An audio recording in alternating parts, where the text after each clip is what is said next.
Good morning, everyone. Good morning. I'd like to call the Nash County Board of Commissioners meeting for February the 7th to order at this time. And it is customary for us to begin each one of our meetings with a prayer by a sitting commissioner. During this time, you're welcome to stand and join us in the prayer. You're welcome to use this time for your own prayer, or you're certainly welcome to use it for a moment of silence, ever how you see fit. And then after the prayer, we will have a pledge of allegiance to the flag, of course. Commissioner Outlaw would lead us in that. And at this time, I'd like to call on Commissioner Gwen Wilkins for the invocation. Ms. Wilkins.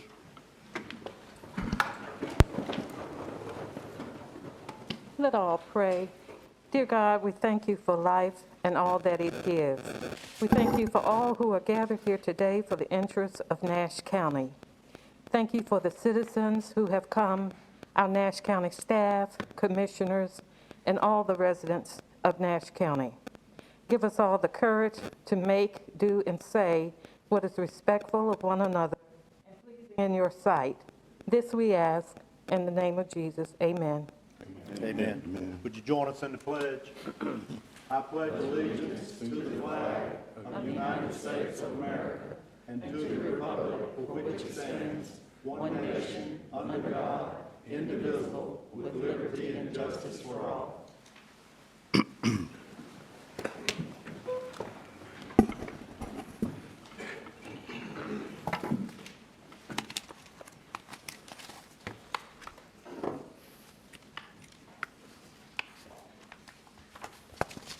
Thank you, Commissioners. At this time, we're on item 4 on our agenda, which is approval of the minutes. We had a meeting on January the 3rd and a regular meeting on January the 18th. At this time, I'd entertain a motion for approval of those minutes or any corrections or additions that a commissioner sees fit. So moved. Second. I have a motion to approve the 2 minutes by Commissioner Outlaw, second by Commissioner Arrington. Any questions on the motion? All in favor of that motion, let it be known by saying aye. Aye. Any opposed by a like sign? Minutes stand approved, and thank you, Madam Clerk. The next item on the agenda, and just before that, I'm going to give a couple of house rules. If I could, when we have speakers at the podium, we will be cleaning the speaker. We will be cleaning the podium, not the speaker, between each speaker, if you'll give just a moment to do that. And we do request that you wear masks in the boardroom, if you would, and leaving the building due to our concern about the citizens of Nash County and certainly our employees as well. And if you have a cell phone that's turned on, if you would silence that, and I apologize for that.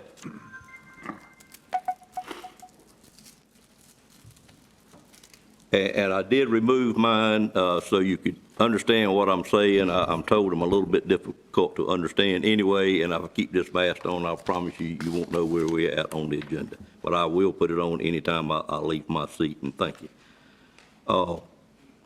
Public comment is a period of time. It's item number 5, that anyone that's here that wishes to speak to the Board of Commissioners that is not on the agenda in a public hearing or any other item on the agenda. And of course, if you are here to speak on that, which I feel like some of you may be, we'd ask that you wait till that item appears on the agenda. But if it's anyone else, we'd certainly like to hear from you. We do this at the first meeting in every month. We do have a sign-up period out front before the meeting and a list that is formulated. And if you missed that and didn't realize you had to sign up, I'll call on the ones that did sign up, and then of course I would, the board likes to hear from our citizens, so we would entertain anyone else that missed that part of it. We would ask that you keep your comments somewhere between 3 and 5 minutes if possible. And the first person that I had to sign up is a Robert B. Pike, the second, and we'd ask for Robert to come forward at this time and to state his name and address for the record.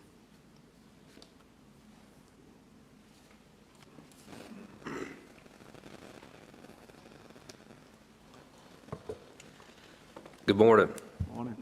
Good morning, sir. My name's Bryce Pike, Morehead City. Grew up here in Nashville. Now practice law with the Pike Law Firm in Morehead City, and I represent the concerned landowners of Nash County. Concerned landowners of Nash County are a group of landowners that collectively own thousands of acres in Nash County and are concerned that the county commissioners and county planning board are not doing enough to help farmers and not doing enough to preserve the character and heritage of our county. My clients are aware that the county's land development plan is outdated, centered around promoting residential development, and is currently in the process of being updated. My clients feel that the theme of the updated land development plan is promoting residential development. My clients are concerned about this, and every citizen of Nash County should be as well. According to a study done by the University of Mount Olive in 2017, for every dollar that is produced off of residential development in North Carolina, it costs the county, each county on average $1.23 to provide services to these developments. Simply put, the county loses money on residential development. According to the same study done by the University of Mount Olive, every dollar generated on ag and commercial land uses equates to a surplus of money to the county. The county makes 66 cents for every dollar generated on a piece of commercial property, and the county makes 41 cents for every dollar generated on a piece of ag property. To summarize, residential developments are not an income generator from the county, and agriculture and commercial uses are. Nash County is unique. The Indians were farming the land here for thousands of years before the European settlers arrived here in the 1400s. Farming sustained the colonists in North Carolina and is now and continues to be the #1 income driver of this state. According to the most recent census of agriculture done in 2017, Nash County sold $190 million worth of agricultural products. According to the 2020 USDA Agricultural Statistics Survey, Nash County is the second largest sweet potato producing county in the state and most likely the country. Farming is important to the residents of Nash County. The products we produce here are important to the food security of our state and nation. I'm sure that at some point, everybody sitting before me has said that they support the farmer. Well, now it's time to. We're at a critical juncture in this county in regards to farming. Farmers have to deal with weather, regulation, market trends, and countless other variables in order to make a living and put food on our plate. We beg you, please do not make the new land development plan a variable that will work against the farmer. If that is done, you will leave the farmer with no other choice but begin to work against other interests to get this changed. Our county cannot take another 20 years of rapid residential development. Farming supported Nash County before it was even a county. Farming supported Nash County when corporations like Hardee's and Centura left our county. It supported our county when the textile mills left. Farming supported our county during the 2008 financial crisis that bankrupted so many residential developers. Farming supports our county today, and we need to make certain that it will continue to be the bedrock of our economy and the soul of our county that it has been for so many years. We understand homes are necessary. However, we understand how to balance a checkbook as well. You cannot spend more money than you make. Therefore, a county cannot have more residential development than it does ag or industrial uses. Our group will be monitoring the progress of the committee updating the land development plan. You'll be receiving updates from me. You'll be receiving the reports that I'm citing today. I'll be emailing those to you in the near future. I hope that you will pay attention to the things that I'll send you. Please do not continue to throw away the character of our county and discount the contribution of the farmer and the ag economy to this county. I want to leave you, excuse me for a second.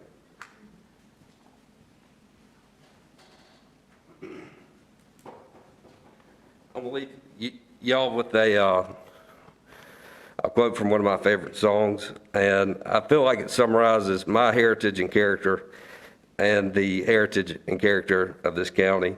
And I hope my grandkids and your grandkids will say it summarizes their character and heritage.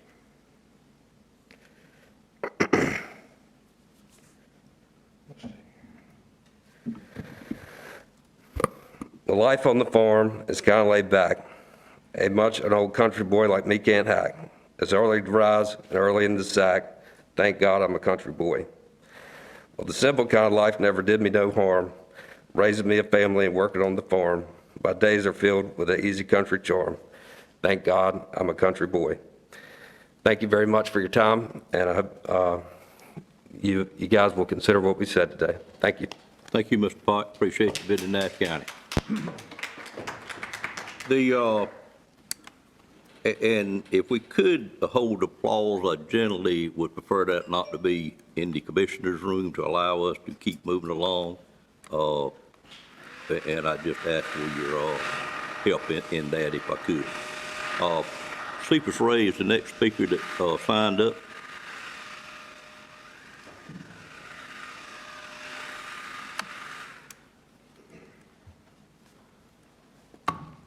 Morning, Mr. Ray. Good morning.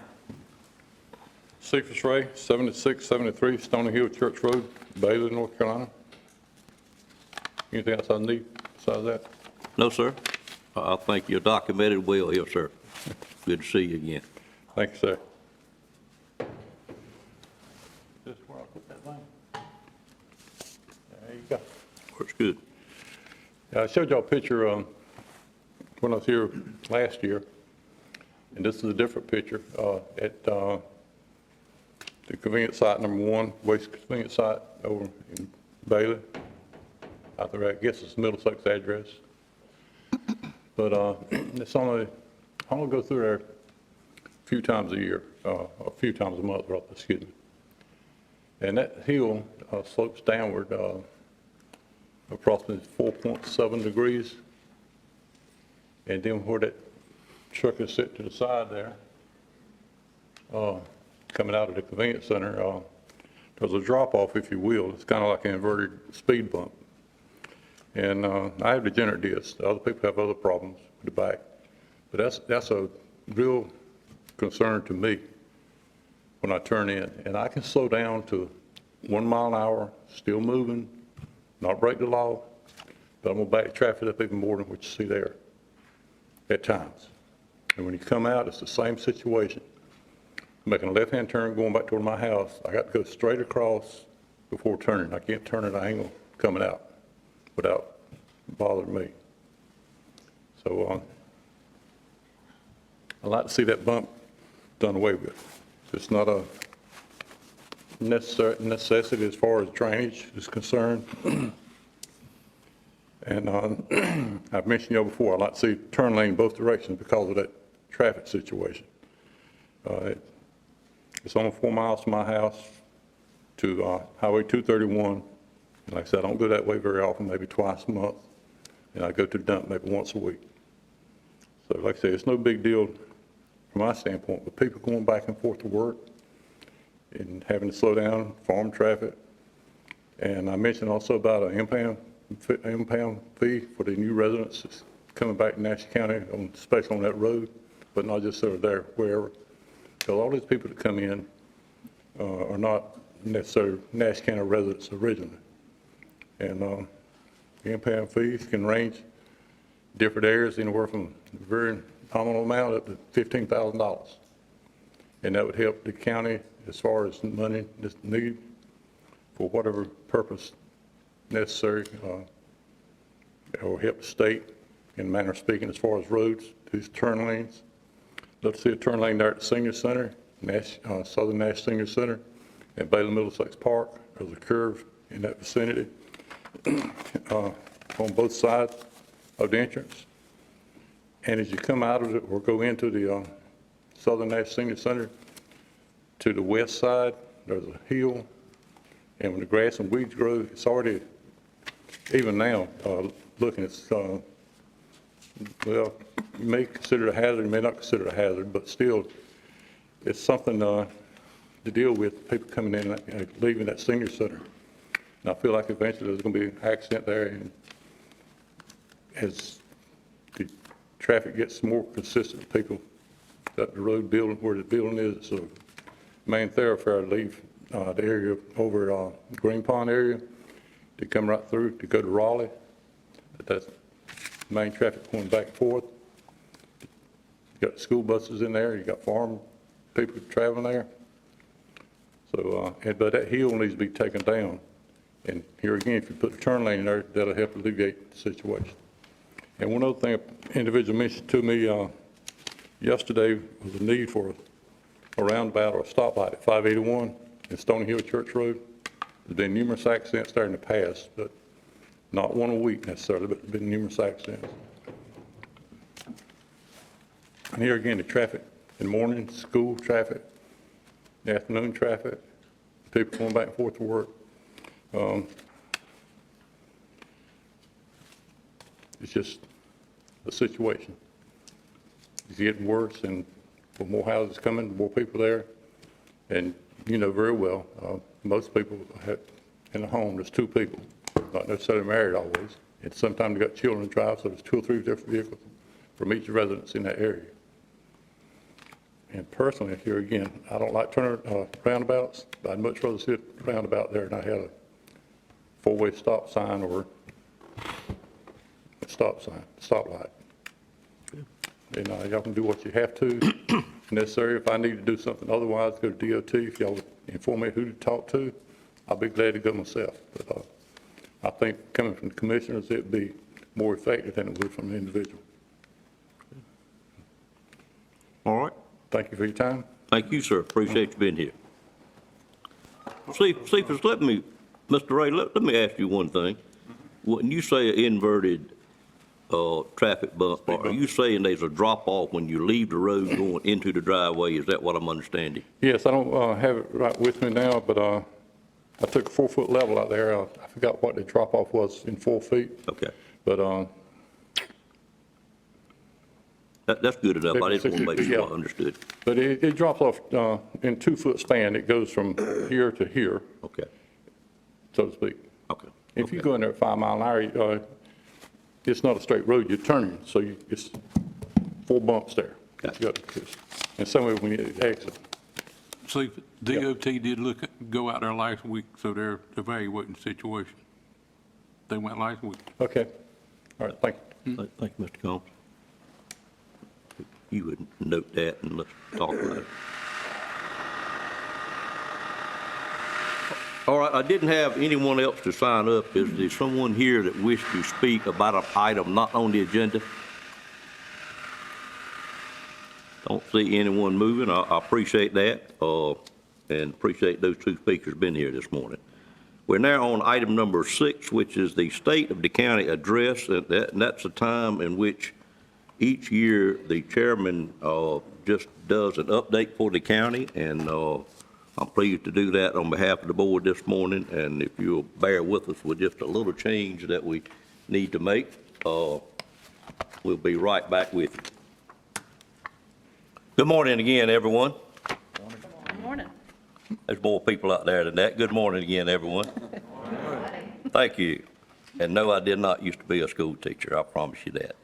First of all, I'd like to welcome some of our mayors that I see in the audience this morning, and if I missed one of you, the mask kind of throw you off, but I do see we have James Austin with the town of Castalia. James, if you'll raise your hand. We have Jackie Vick with the town of Dorchester. Jackie, thank you for being here. Lou Harvey Lewis with the town of Middlesex. Lou Harvey, thank you for being here. Kenneth Parker with the town of Momire. Good morning, Mr. Parker. Sandy Robertson with the town of Rocky Mount. Welcome, excuse me, the city of Rocky Mount. I apologize, sir. And I don't see anyone else. Is there another mayor here that I missed? Well, I certainly appreciate y'all being here, and I appreciate the sheriff being here as well. Hadn't seen you at one of our meetings lately, Sheriff. We must be doing okay. But I will start now, and I'll move through it as quickly as I can. There was a lot of data that I captured during the year in my notes, and we did add some pictures to it this year to try to keep it a little more interesting that you'll see on the screen as I go through. And I would just say this is the state of Nash County for 2021. On behalf of the Board of Commissioners, I am pleased to give an update on Nash County for 2021. Year 2021 has been very much like 2020, as our unknowns and challenges have continued, as we all know. The name COVID-19 will have to be renamed to COVID-19, COVID-20, COVID-21, COVID-22, and that's as far as we know at the current time. This worldwide pandemic has allowed Nash County to show just how great of a county that we live in. Our Board of Elected Officials, our administrative team, and our employees have stood up to the ever-changing task at hand very well. They have kept our 96,000 residents very well informed with the latest information, and they have remained open in all departments to provide the needed services, and that is greatly appreciated by the board. It has been a year of change, many changes.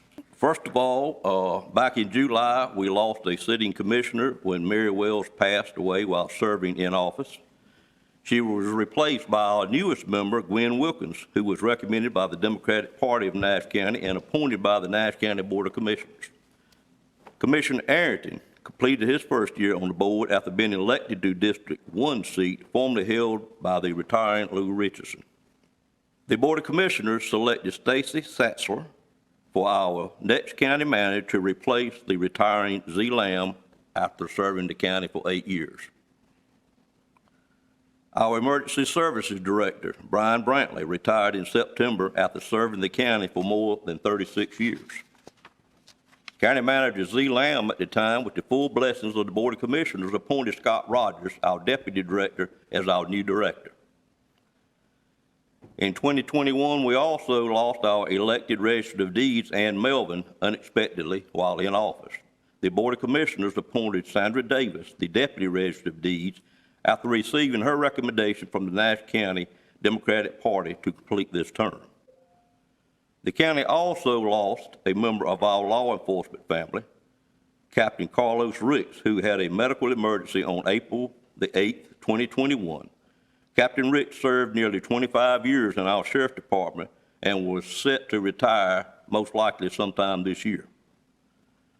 Another department head change happened in Veteran Services as Tyler Staverman left in 2021 to take another position. This position was quickly filled by Anthony Rogers, another employee of the department, which continued the trend of Nash County attempting to promote employees within with each opening we have. Another change in 2021 was it was a year for redistricting. The county's 7 commissioners' districts had to be redistricted to balance the population to within 5% of each other. This was done by a consultant we employed, and the new maps were approved by the Board of Commissioners prior to the deadline without too much fanfare. We also created a new department to be called the Communications Department, and our own, very own Jonathan Edwards was named our first Director of Communications. Definitely a year of change. As we can see, 2021, we had a lot of changes in the county. I'd now like to go over some capital projects. We are very proud as a board of what we've been able to accomplish the last 10 years, quite frankly, and maybe even more, about capital projects in the county. The Northern Nash Water System was completed Phase 1. With the exception of a few minor items and completion of the project punch list, construction of Phase 1 of Northern Nash Water System was completed in the fall. This work included construction of a 250,000-gallon water tank at the Red Oak Middle School and the installation of approximately 50 miles of water main, construction of a new master meter vault, and the acquisition of 2 existing wells in the counties. At present, we have installed nearly 1,100 water services and are actively serving approximately 520 water customers in that district. Total construction cost for Phase 1 was $7.7 million. In addition, the Public Utility Department is finalizing plans for an additional $1.2 million in the district and have begun the process of identifying areas that may be served in the future phase of this planned project for the fourth quarter of 2022. Another project we completed was the Middlesex Corporate Center infrastructure. That is down at Middlesex, and is our industrial park down there. In 2021, we installed 8,250 feet of water main, 3,200 linear feet of sewer main, another 250,000-gallon elevated water tank, 3,350 feet of roadway into the park. Total construction cost associated with Phase 1 was $2.9 million. Due to the interest in the Middlesex Corporate Center, the county initiated plans for Phase 2 in late 2021. Phase 2 will include constructing the remaining 3,600 feet of roadway to connect to US 64 alternate and development of a sewer master plan for the entire 430 acres located within the park. Another great achievement was completed in 2021 was the Miracle Park in the Coopers area near Coopers Middle School. In addition to opening the county's first regional park, which we opened in May, the county completed work on a 1,800 square foot concession building located in the park. In addition to housing the concessions for the park, the building also includes separate bathrooms to accommodate those with special needs that attend the park and enjoy the county's all-accessible playground. And I encourage the citizens that haven't been to that park to take time to ride out sometime. It's a very impressive park, and we're pleased to have it in Nash County and to have the playground that was put in there, which would accommodate all of our children within Nash County, particularly those that have special needs. Conversations are also underway currently regarding the possibility of moving forward with Phase 2 improvements at the park to provide additional amenities such as dog park, a discus golf course, and other outdoor activities that would enhance the utility of the park for county residents. We also completed an Elm Street storm drainage project back here behind our building. We had a very aging and failing storm drainage system back there with large pipes in it that were occasionally caving in from time to time. It was in our parking lot and also located in Elm Street. We co-partnered with the town of Nashville and were able to get grant money to complete most of that project. The total cost of the project was a little over $1 million, and we received $500 from Golden Leaf, recovery fund money from Hurricane Matthews, and we also received about $500,000 from the Community Development Block Grant. The next project that we worked on throughout 2021, and we continue to work on it, even though we completed 2 phases with our countywide broadband project. This is a project that the Board of Commissioners is very passionate about. We need broadband throughout the county, and when we need it for people that now work from home, which is probably 4 times more than it used to be. We need it for our students in school.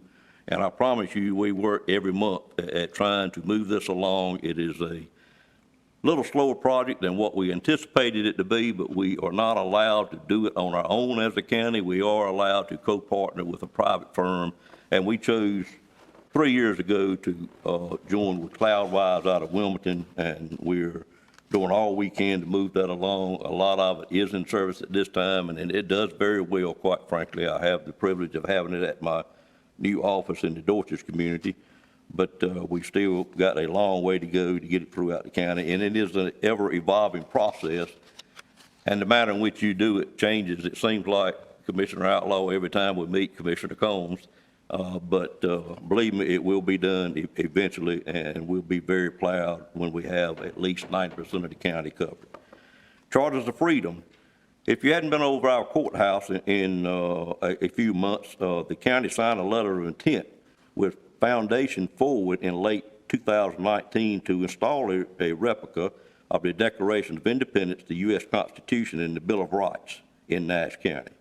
Although the pandemic delayed the project, construction began in June of 2021 in front of the Nash County Courthouse, and the work is about 95% complete, particularly for those that are history buffs, and quite frankly, anybody in the county. We certainly invite you to go over and visit that. It's a very impressive structure, and it was done by a group with basically no cost to the county, and they are trying to put that in all 100 counties located in North Carolina.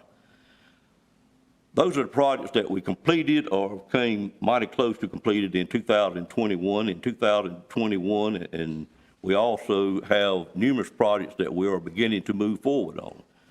The first one is an animal facility project. We have known for quite a while we needed to replace our animal, and I don't like to use the word pound, but our animal shelter, which we have had for many years. And fortunately, we received a grant from an individual that helped us move that project quite a bit up on our capital improvements project. We have a committee that works on that, of private citizens. We have a group of ladies that have helped us quite a bit and met with us each time, called the Animal Crackers. They have been in existence for quite a while. And we went through a naming process, and the Board of Commissioners will be actually certifying this name very soon. But the name that was picked by the committee that's working on it, primarily the representative from the donor of the funds and these ladies, was Nash County Pet Connection Center. I hope you like the sound of that. We wanted something that sounded nice. We wanted something that sounded friendly to the pets, and we just want to have a good feel when you go in there. And I do believe you'll be very impressed once you see you can't really see the plans up there now, but it will be completely different than one that you've seen around here in quite a while. And it will be very friendly to adoption of those animals that may be housed there.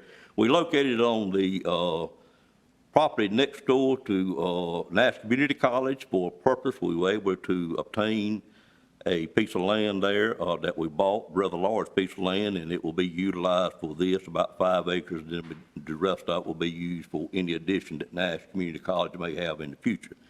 Very well located, and we have a vet tech program that we started about 3 years ago at Nash Community College, and the main reason for joining up with the college and putting it there is it will serve a dual purpose of giving those students somewhere to have animals close by, to be able to do their in-house training, and it will also help the county by having available those students or interns that would help us maintain the cost of operating that center. So please look forward to that, and we hope it will be bid out most any time now, and hope to have it completed right near the end of the year. We also undertook the detention facility renovations and expansion. You heard quite a bit about that the last couple of years. With the assistance of Mosley Architect, the county completed design and construction plans for a 17,000 square foot addition to the Nash County Detention Center that will include high security lockdown cells with 94 additional beds. The renovation of 12,000 square feet within the existing facility to provide an improved intake, booking area, nurses station, detention staff locker room, which we've never had, and a female segregated unit. The project will also include the renovation of existing open concept dorm number 1 to provide additional lockdown cells with 27 beds for male inmates. The county anticipates using a small amount of $1.7 million of our $18 million American Rescue Plan funds that the county received to fund this portion of the project or the renovation of the dorm. We could not do the new part with it, but we could certainly do renovations with it. Work began on the project in the fourth quarter of 2021 and is expected to be completed in February of 2024. The construction bid was awarded to Daniels & Daniels in August of 21 at a total cost of $17.6 million. And that is the same firm that did the addition to the courthouse, and we're very familiar with that part of Nashville, so I hope it will go very well. Another project that we began in 2021 that the Board of Commissioners and our school board is very excited about is the replacement of 3 elementary schools in Nash County with the Red Oak Elementary School. And that's a name that was picked by our school board. It will replace the Red Oak Elementary School, the Swift Creek Elementary School, and the Cedar Grove Elementary School. Nash County Public School Systems work with Oakley Collier Architects to design the new building and awarded the contract this past year to HG Reynolds out of Henderson, North Carolina at a total cost of $16.8 million. It is reported at the end of December, about 90% of the concrete was poured. The steel has been delivered, which is very hard to get this day and time, and quite a bit of that is up, but the project currently is about 23% complete based on the billings that we have received for it. So we're very excited to do that, get a significant number of our children out in the rural county into a brand-new school that has a lot better security, a lot better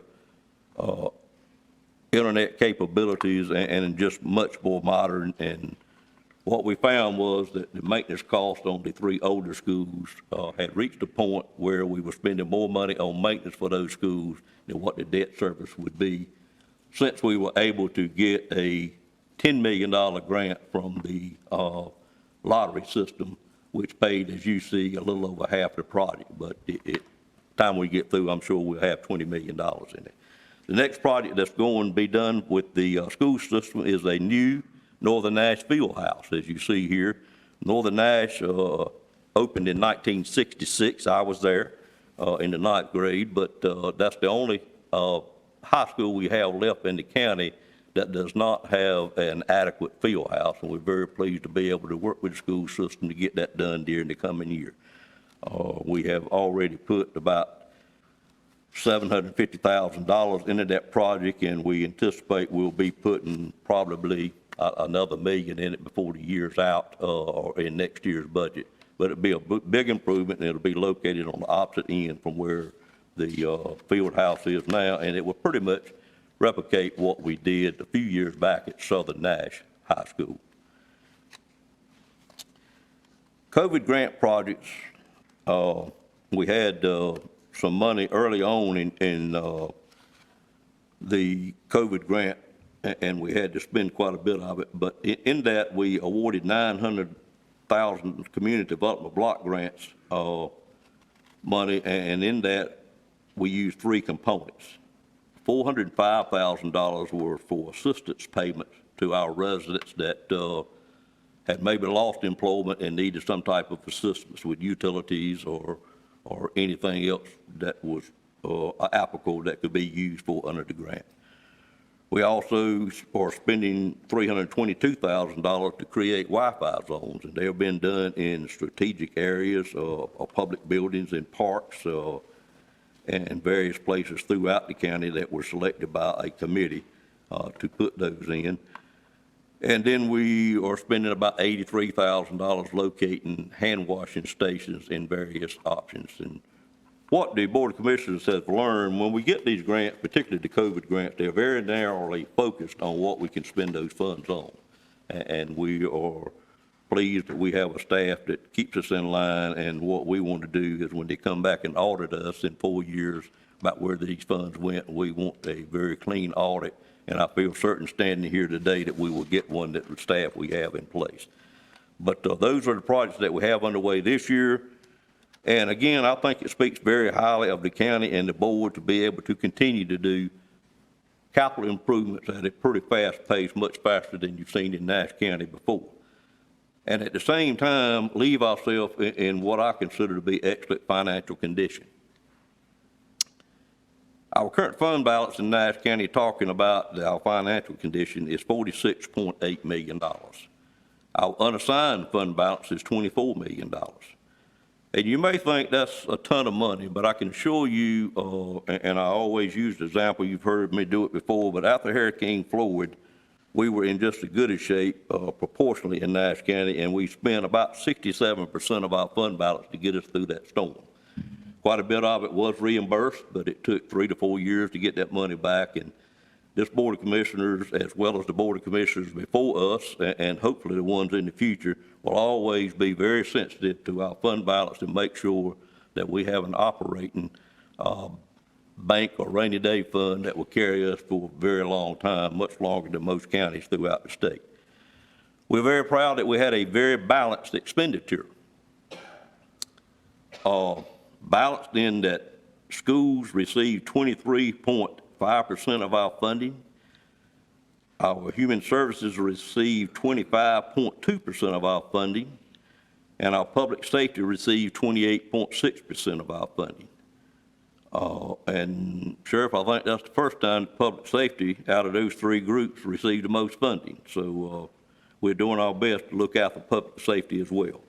That's a total of 77.3% of our total revenue for the county is spent in those two categories. So we run everything else in the county or 5 other different areas on the 22.7% that is left.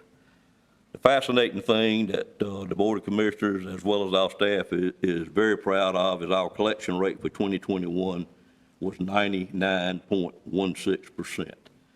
Pretty much unheard of for a county to be able to collect funds at that kind of rate. We've also gone back and collected quite a bit of old funds during that time, but we are very, very proud of our tax department for the great job they do over there. Our former manager had that as a priority, and we moved up during his time about 6% in collection rate, and we will also challenge our new county manager to hopefully be able to keep that. I don't know how it can go up much higher, quite frankly, but I've said that to Mr. Lamb every time, and every year he was here, he moved it up a little bit more. So that's something we're very proud of. Our tax rate, with all the capital improvements that you saw, and I think we have been able to do quite a bit for our employees as well, we've been able to keep it 67%. And this is the 12th year in a row that we've maintained that same tax rate. And this board is very committed to keeping our tax rate the same. And I'm so committed, I hope one day we'll be able to move it back down some more. But you just don't, you have to say that real careful around staff over here, quite frankly.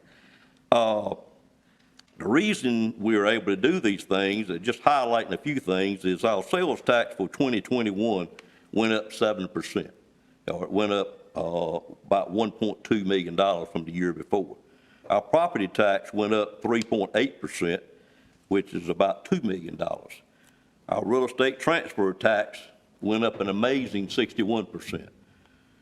And Mayor Robertson, I know quite a bit of that was in Rocky Mount, quite a bit of it was all over the county, but for you to have real estate transfer tax of 61% increase, there's a lot of movement going on with people throughout the county and buying new houses, a lot of people coming in to the county, but that's a very small percentage of what you pay for a house, you pay to the Register of Deeds when you file those deeds to be put on record.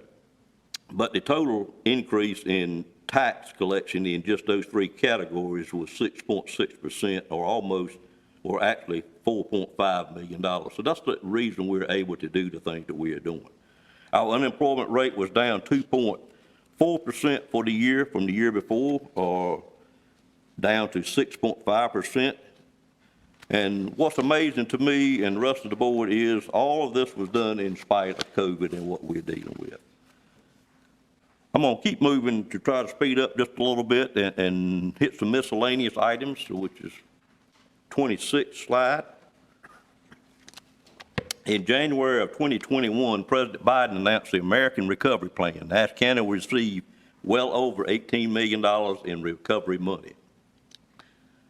The administration staff have formed a committee to handle how this money will be spent, and the county has employed 2 staff members to be certain the funds will be spent properly. Again, both of these 2 staff members that have the charge of looking after these funds were inside promotions, and again, we're always glad to do that. Nash County incentivized our employees to get vaccinated, trying to keep all of our people at work each and every day to look after the citizens. And the committee set a goal of 70% is what we wanted to obtain, and all of our employees worked very hard, and actually in December, just at the last minute almost, we did obtain that 70% vaccination rate, which is, I think, a great compliment to our staff and to our employees. And we do realize many people prefer not to take the vaccine, and for medical reasons sometimes, but 70% rate, we were very pleased to get it to that, and I think it's shown up. Of course, we've had a lot of our employees sick with it, and We had a high a few weeks ago, I think, of 64 out there in 1 week, and it's going back down again. We were very pleased to say. The Nash County also signed a memorandum of agreement for the historic opioid settlement and will be receiving $5.45 million of these funds over the next 18 years to provide services to our citizens for substance abuse disorder. And for those that are affected with that, like many of us are, it is a very pleasing thing to see a lot of emphasis put on that, and for the drug companies that may have been a little loose with their standards to be assisting us with helping those that actually need the help the worst, and there are quite a few of them. In June, our Senior Citizen Center celebrated its 20th birthday. There is a place in our hearts for our senior centers in Nash County, I will tell you from the Board of Commissioners. We also had our largest United Way campaign for our employees and board members that we have ever had, over 10% above last year. The great thing is, while we were helping others in Nash County, we had a lot of fun and enjoyment during the very well thought out campaign.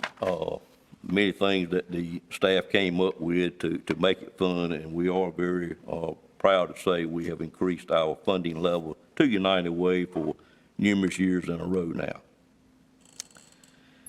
The Board of Commissioners, still trying to look after their employees, did approve this year, did authorize and approve funding and contracted for a comprehensive pay study for all county employees. This study should be completed, it's well underway, and to be able to assist us in our 2022-23 budget year, which we'll begin working on sometime in March. And we do expect to have that study completed in time to be able to address what it brings forth to us in the new budget year. The county is also very pleased at the record number and dollar amount the DOT roadways projects underway in Nash County. If you ride around the county, you see a lot of work going on our DOT projects.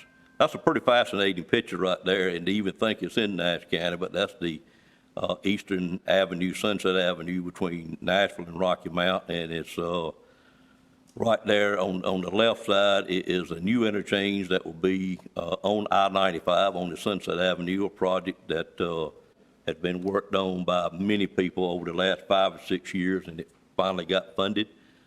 And the 4-laning of Eastern Avenue, Sunset Avenue between Rocky Mount and Nashville, going out by the Nash Community College and coming into Nashville there by Walmart, which is just get some inconvenience right now, but it'll be a different look for what we're used to in Nash County. I heard somebody say earlier, Cephas, that maybe some people didn't like roundabouts, but I think there will be 5 on that stretch between Rocky Mount and Nashville. I hope we can adjust to them. They will all be well lighted, and it just moves traffic a lot better according to DOT. And when we built the one at Nash Community College, Board of Commissioners caught quite a bit of comments by it, but I really think now that people have learned how to use it, it was the right thing to do. It moves people in and out of the college well, and after big events, we'll also have one over on Old Carriage. And that project that was let was $60 million, and that's probably one of the largest projects we've had in Nash County. And now just last week, there was another $20 million project awarded for the Old Carriage Road to improve it from Eastern Avenue over across 64, and you will have another roundabout there at the community college in the main entrance to it. And in numerous other places up at Gold Rock, the work has just been started to put a complete new interchange at Gold Rock as you come off an I-95 into Highway 4, and that was moved up in funding as well because of the intermodal that was recently opened over just into Rocky Mount as you go straight into 4. Just across the railroad tracks, you saw all that work going on over there. So we're just very fortunate to have that much work going on improving our highways in Nash County. It's the most of any time that I can remember.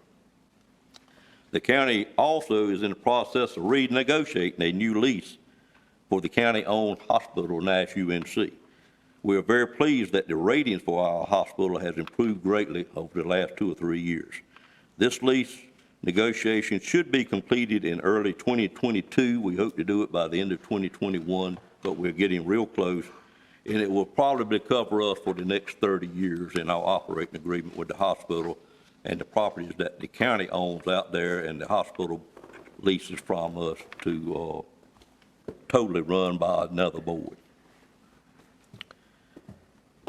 Economic development is a very big item for this Board of Commissioners, and you have seen that we took the initiative a couple of years ago.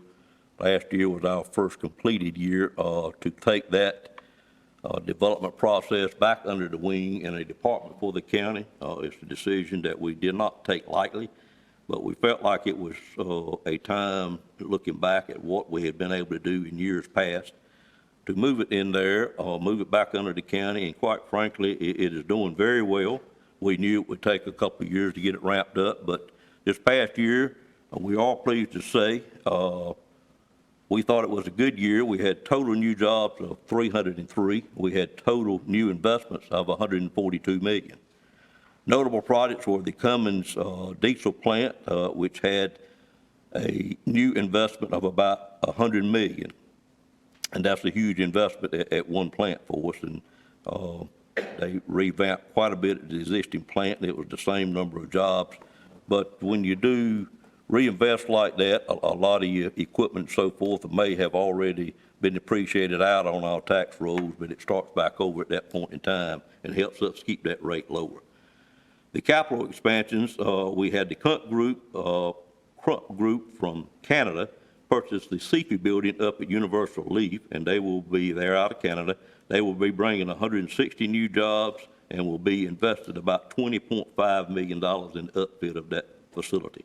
That is a company that produces pet food for numerous animals, and they will also be using quite a bit of a product. And I think the reason we got them in Nash County was because a lot of the food they make is centered around the sweet potato industry. So that probably helped us get that there. And as we heard about how important our farming operation is in Nash County from a previous speaker, we're very pleased to be able to bring them here, which should help our farmers that produce those sweet potatoes.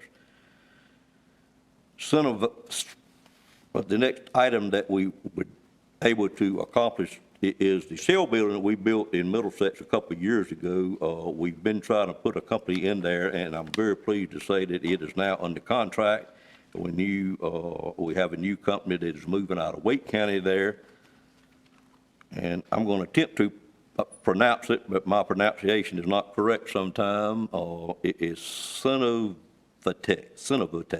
It's purchasing the shell building in Middlesex. They're bringing 50 new jobs, and they are spending $10.1 million in new investments in that building.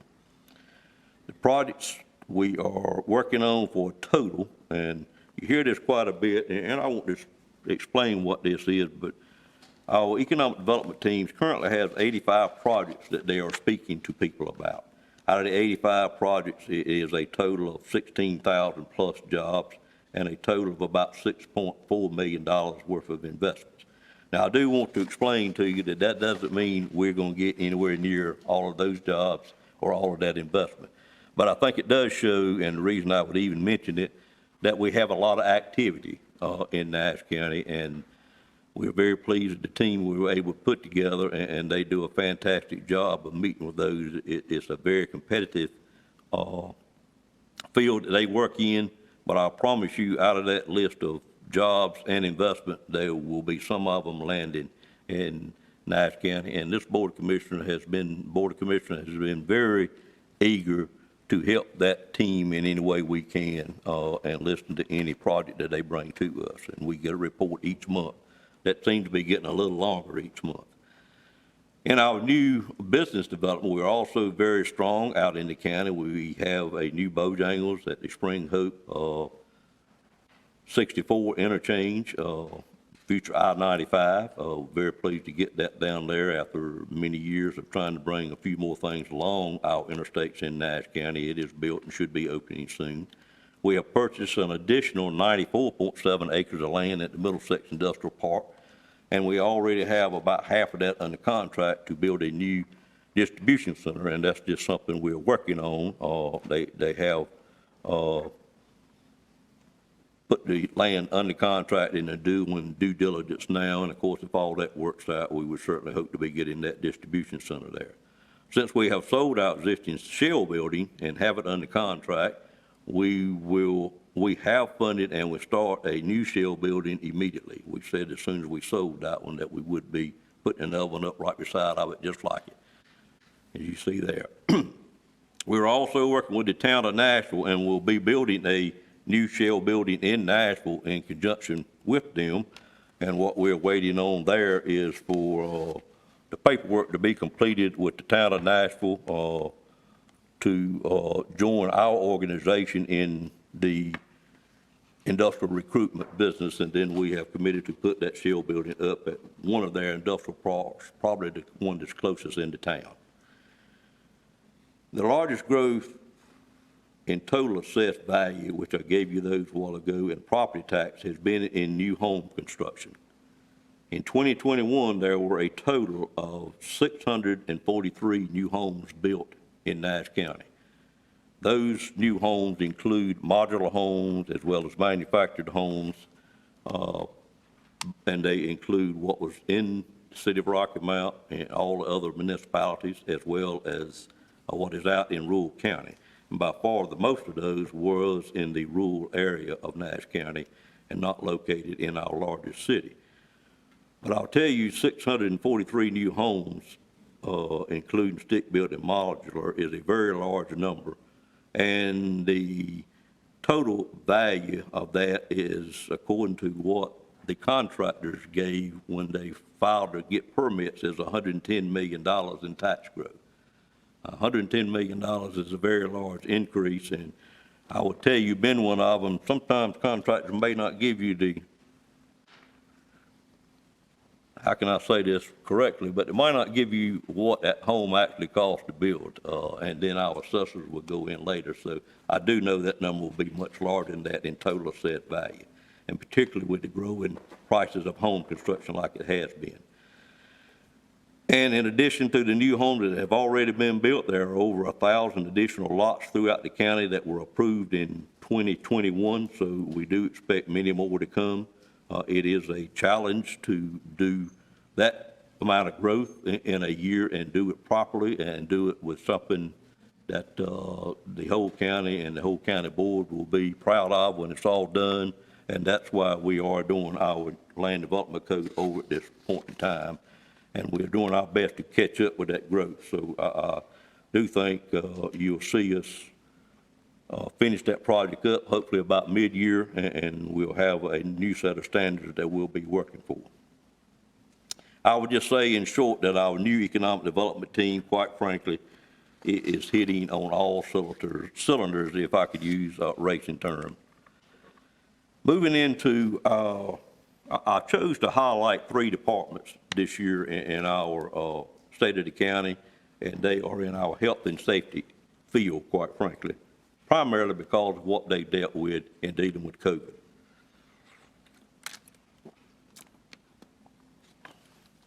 The first department I'd like to go over a few facts with is our sheriff's department, and I'll go through these pretty quickly, but item number 44 is completed a file review of 168 standards and an on-site assessment as part of our initial CALEA assessment.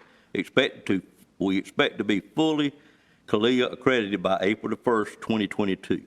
This will be one of only 10 sheriff offices in the state of North Carolina to have that CALEA accreditation. I, of course, do not know that much about it, but I know it is very intense, and I've heard quite a few of the employees that have worked on that tell some of the things that they have had to do to get that certification, and we certainly appreciate our sheriff for that initiation to get that done. It would be nice to be able to say we're one of 10 out of 100 sheriff's departments to have that. Implement a co-respondence program in partnership with Trillion Health Services, where trained social workers respond to calls for services at the request of law enforcement to help provide needed resources to citizens such as housing, mental health, and many other things. Medication-assisted treatment program in the detention center was relaunched in December of 2021. When you have someone incarcerated, one thing you do need to do is you need to be able to provide the medicines that they need, because a lot of our incarcerated people unfortunately have some mental health issues, as we have known for a long time. Completed advanced driver training for all of our sworn personnel in August of 2021 via a partnership with the North Carolina State Highway Patrol, and by using their driver's track as well. So we greatly appreciate the North Carolina State Highway Patrol and allowing our Sheriff's Department and assisting our Sheriff's Department in that advanced training. Restart the monthly meetings of investigators from all agencies in the Tri-County to discuss crime trends and to share investigations started in December of 2021. As we know, criminals don't know where the county line is, so it's very important that we work with our surrounding agencies, and I think the sheriff does a great job of that. We have also, due to COVID, primarily implemented a video visitation system for our inmates in the jail during 2021. The Sheriff's Department, with their own people, applied for and received approximately $100,000 in various grants. Saw a 5% decrease in our crime rates, a 5% decrease in Part 1 crimes, and a 10% decrease in Part 2 crimes in 2021 and compared to the previous year.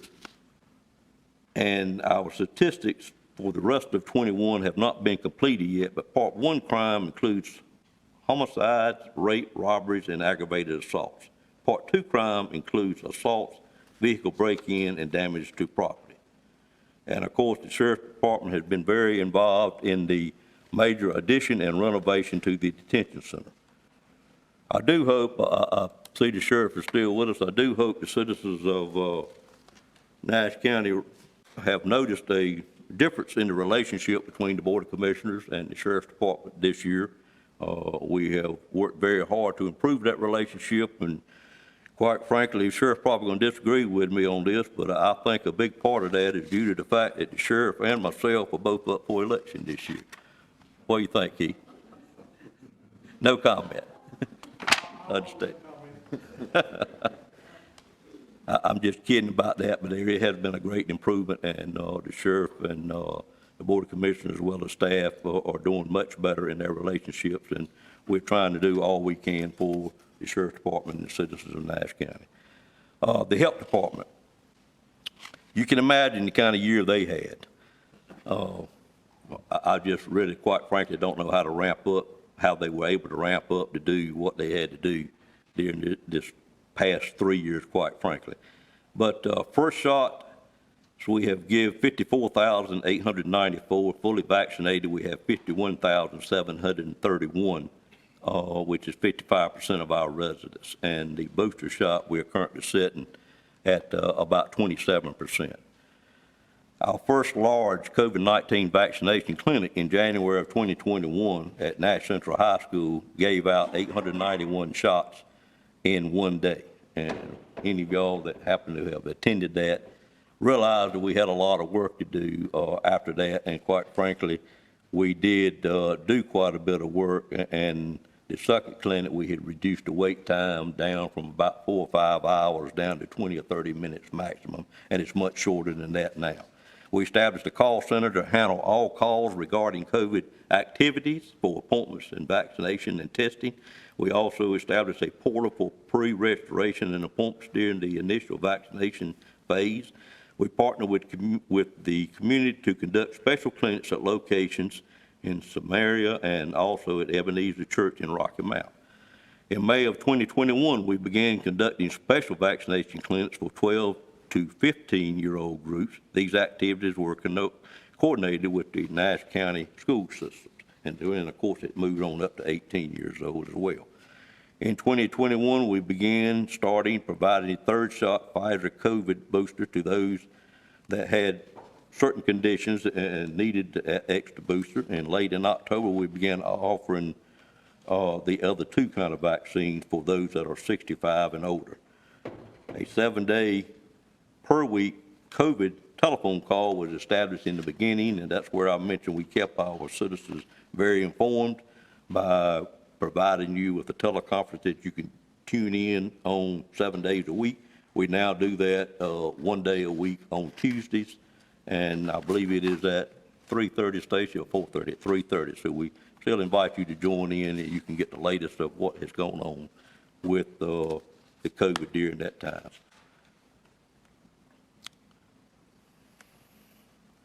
The other things that I would point out for the health department is the health department is fully accredited by the North Carolina Local Health Department Accreditation Board, and due to COVID-19, all health departments were given extensions for reaccreditation. Nash County reaccreditation next is scheduled for 2023.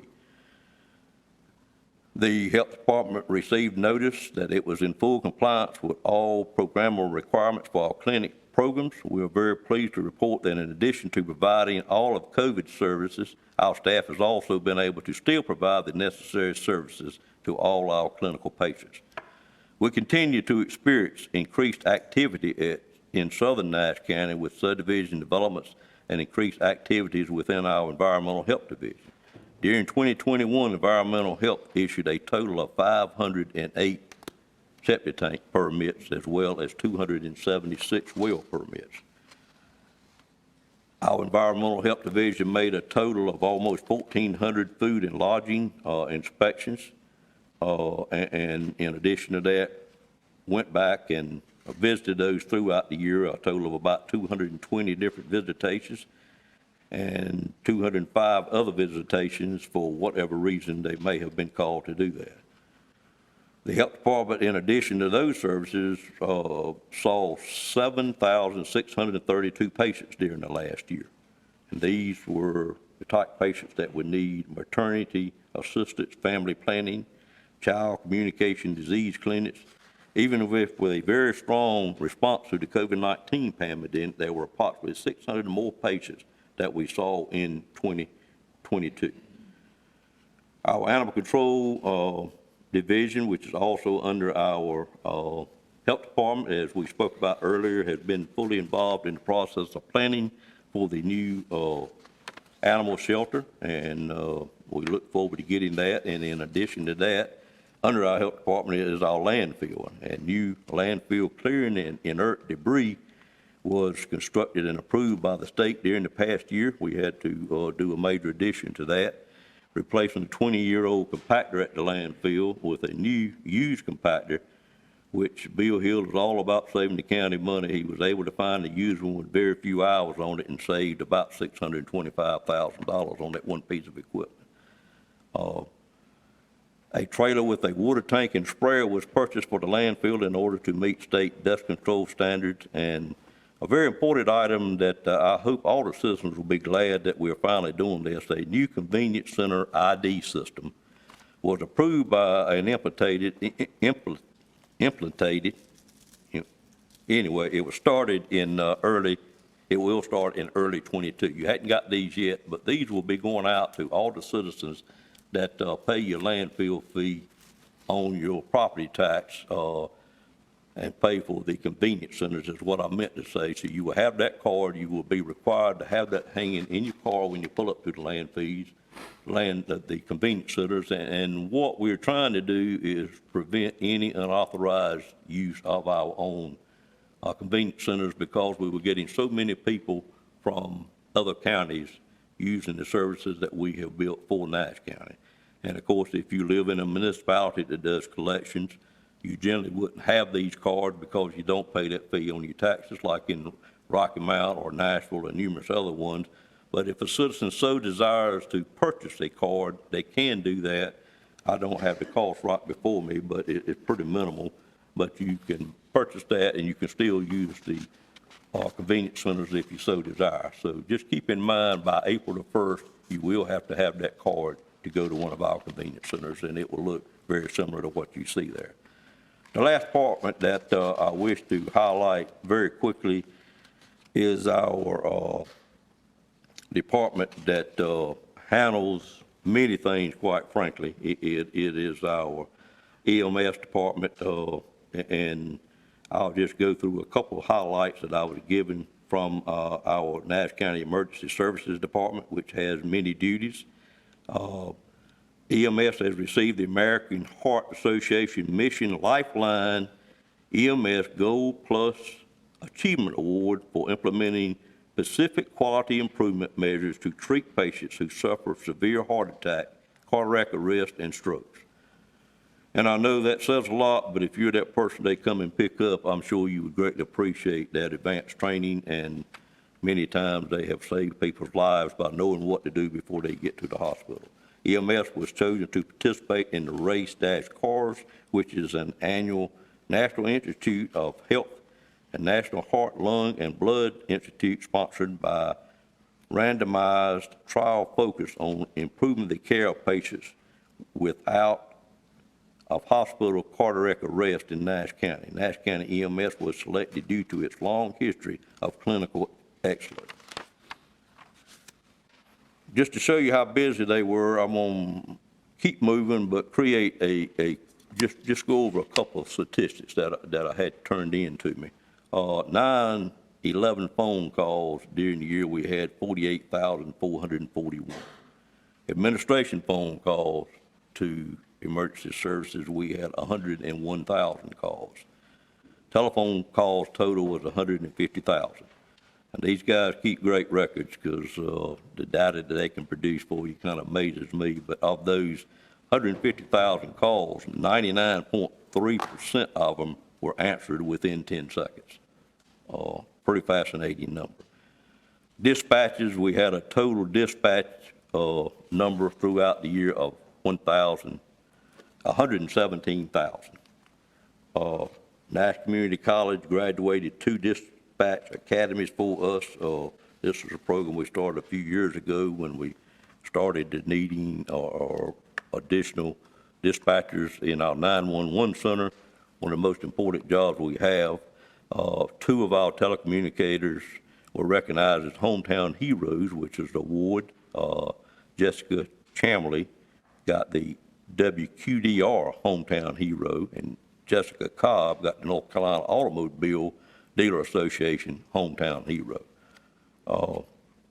We recertified all of our staff members with EMD, EFD, and EPD certifications. Total inspections completed during the year by our fire marshals was 1,258. Our total calls for service in that division was 135. And they've given me many more statistics here, but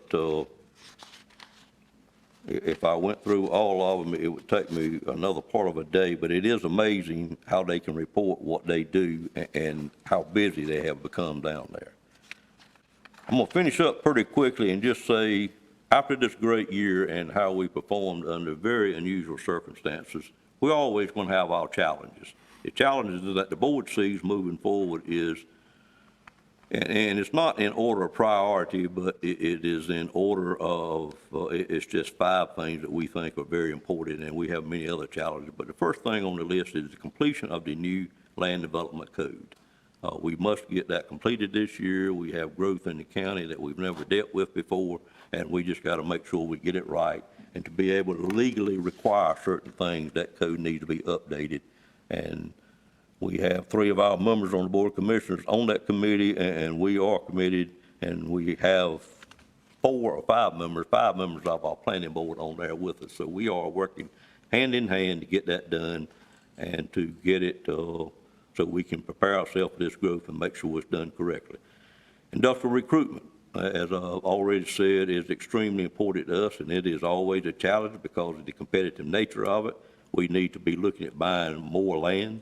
We need to be looking at building more shell buildings, and we need to be open-minded about incentives that are good for Nash County. People do not like incentives, but I have, and I'm the one that least liked it the most. But in my time on this board, I have learned if you're not willing to listen to the needs of industries that are beginning to move or beginning to expand and see what their needs are, you pretty much fall out of the game pretty quickly. But we do it in such a way that we make sure we get the best bang for our bucks. We do it with very stringent clawback agreements. We do not pay it up front. We pay it after a particular job is established and been in place for a while, or a certain investment has been done. So we do know that we are going to get what we say we are going to get. Always a challenge is our schools. The school budget, I think, is going to need to grow some moving forward, and our board will be working on that. We have looked after our schools, I think, very well. Our board is very interested in providing additional incentive for our teachers, or to move that amount up some. It's currently at 10%, which is good for Eastern North Carolina, but we are bordered by Wake County and Johnson County, who have a lot more tax base to work from, and to be competitive with those counties with our teachers, we like to put the money in the classrooms, and of course, understand that this board can't dictate to the school board, and we don't try to do that. But we do try our best to work with them, particularly on capital needs and as well as teacher incentives, because we think that's where the money should go. We will always be, during this current year, we'll spend another year dealing with COVID, as we all know. We don't know what that will be, but I can assure you that our staff will be ready to be ready for the hand they are dealt, and through our health department with the leadership of Mr. Hill, I think they've done an excellent job and will continue to do an excellent job. And if you ever have any questions about COVID, please feel free to contact our health department, and I promise you, you'll get a person on the phone that is well prepared and educated to help you with any challenge you got. And then, quite frankly, the challenges change every day. So be patient with them, and they have had a very stressful year, but I'm amazed at how well they have kept the train on the track and are still dealing with it on a daily basis. And the other challenge that I see, and one we've had for a while, is we need to continue to prepare our staff as well as our elected officials for any future retirements that we have. We've moved, particularly on staff, pretty well on that in the last year. We've got some staff members that have X number of years left with us, and we got to make sure we've got that person sitting there that's going to start the day that they retire and be ready to keep this county running in the same way it has always run. And in closing, I'd just like to say thanks, quite frankly. I want to say thanks to our board. Number one, they are very dedicated to the citizens of Nash County. We have had 28 public meetings in 2021, plus probably 100 or more committee meetings throughout the year. And for the public meetings, we have had 97% attendance rate by our board. We have 5 members that have had perfect attendance and been to every meeting. Mary Wells did miss 5 meetings there at the end, but I will tell you, I've never seen anybody put any more effort to get into a meeting that she committed herself to, and she was here many times that she probably just shouldn't have been here, quite frankly. And the only other person, Mr. Fred Belfield, had 1 excused absence, and quite frankly, you really can't count that an excused absence because he was at a NACO conference still representing Nash County at the time he was out for that 1 meeting. So we're going to give you a quarter of absence rather than a whole absence, Mr. Belfield. Should be perfect attendance. I was officially representing Nash County. We will give you your certificate, sir, I promise you. Well said. And a big thanks goes out to our administration, our department heads, and all of our employees. Quite frankly, a greater team of 650 people do not exist in local government anywhere in the world, in our opinion. They make our job as elected official easy 99% of the time, quite frankly, and we thank them very much for everything they do. But the biggest thanks always goes out to our citizens of Nash County and our taxpayers. Without you, there would be nothing, quite frankly. And your 99.16% pay rate is strictly amazing. And we greatly appreciate the effort that you put forth in doing that.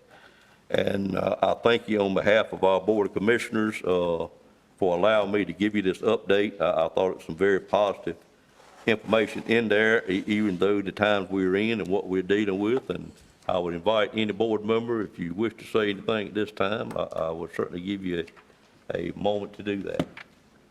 Anybody wish to say anything, or have I covered it pretty well? I think you covered it pretty well. And I just say thanks to the citizens of Nash County for trusting us to take care of the county government's business. Thank you, Mr. Bellfield. All right, if our board doesn't mind, I'd like to give our citizens a round of applause for what they have done for Nash County. Thank you.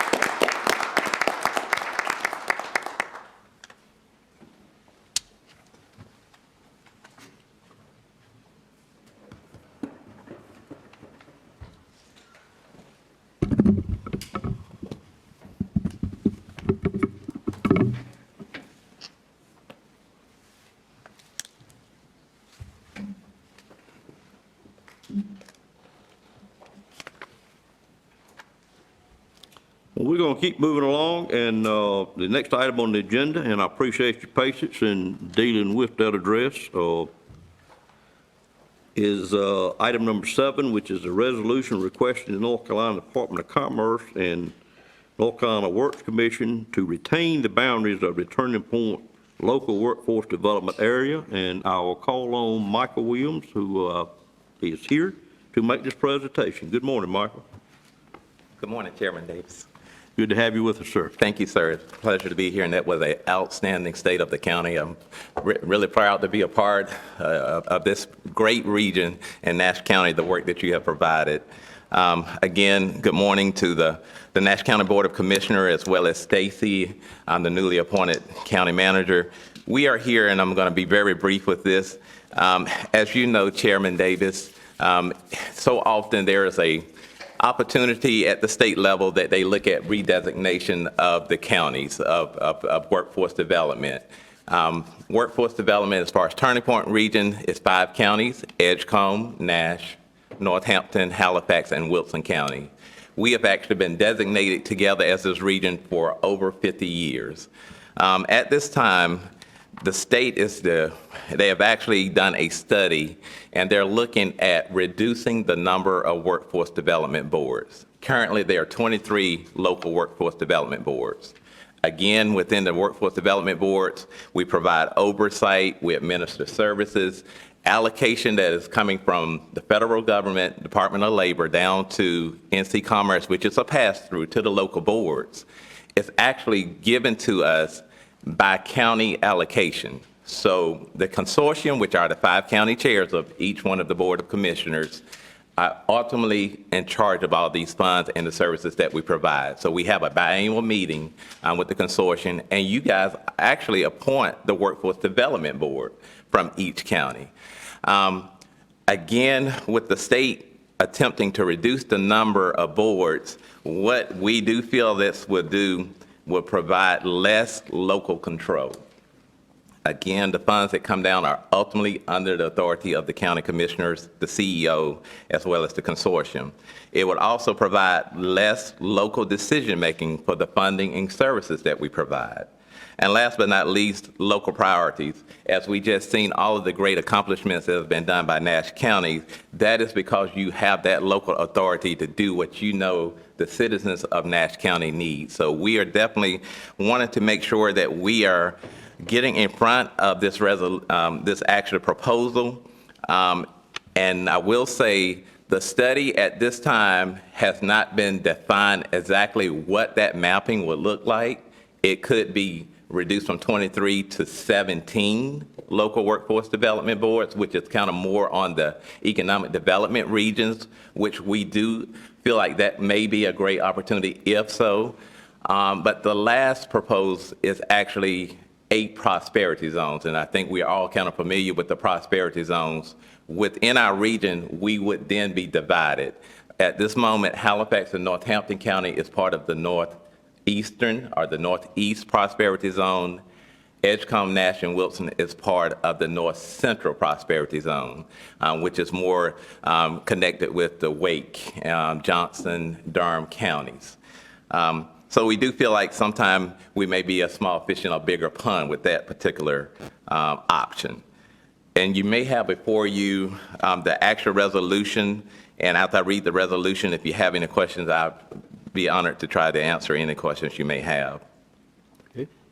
And the resolution says, as per, whereas North Carolina Department of Commerce, North Carolina Works Commission Governance and Alignment Committee is considering consolidation the state local workforce development areas, and whereas the North Carolina Works Commission realignment efforts considers realignment of the local workforce board by prosperity zones or some other configuration that will likely result in a reduction in the number of workforce development boards in North Carolina. And whereas the Turning Point local workforce development area includes Edgecombe, Halifax, Nash, Northampton, and Wilson counties. And whereas the Turning Point local workforce development area was designated by the North Carolina Division of Workforce Solutions based on factors such as common community growth patterns anchored by the metropolitan and micropolitan statistical areas, shared labor pools, commuting patterns, coordinated economic development strategies, regional alignment with state and federal programs and services, and empowered to carry out programs and services that are mutual interest to member governments within that 5-county region. And whereas the Turning Point local workforce development area is the designated planning and administrative area to receive funds from the Workforce Innovation and Opportunity Act for Edgecombe, Halifax, Nash, Northampton, and Wilson counties, and implementation and charge with the oversight and implementation of these programs and activities. And whereas the Upper Coastal Plain Council of Governments is a federally recognized regional economic development district that coordinates with the workforce system and shares the same local and community decision makers. And whereas the Upper Coastal Plain Council of Governments serves as a fiscal agent and or administrative entity for WIOA programs.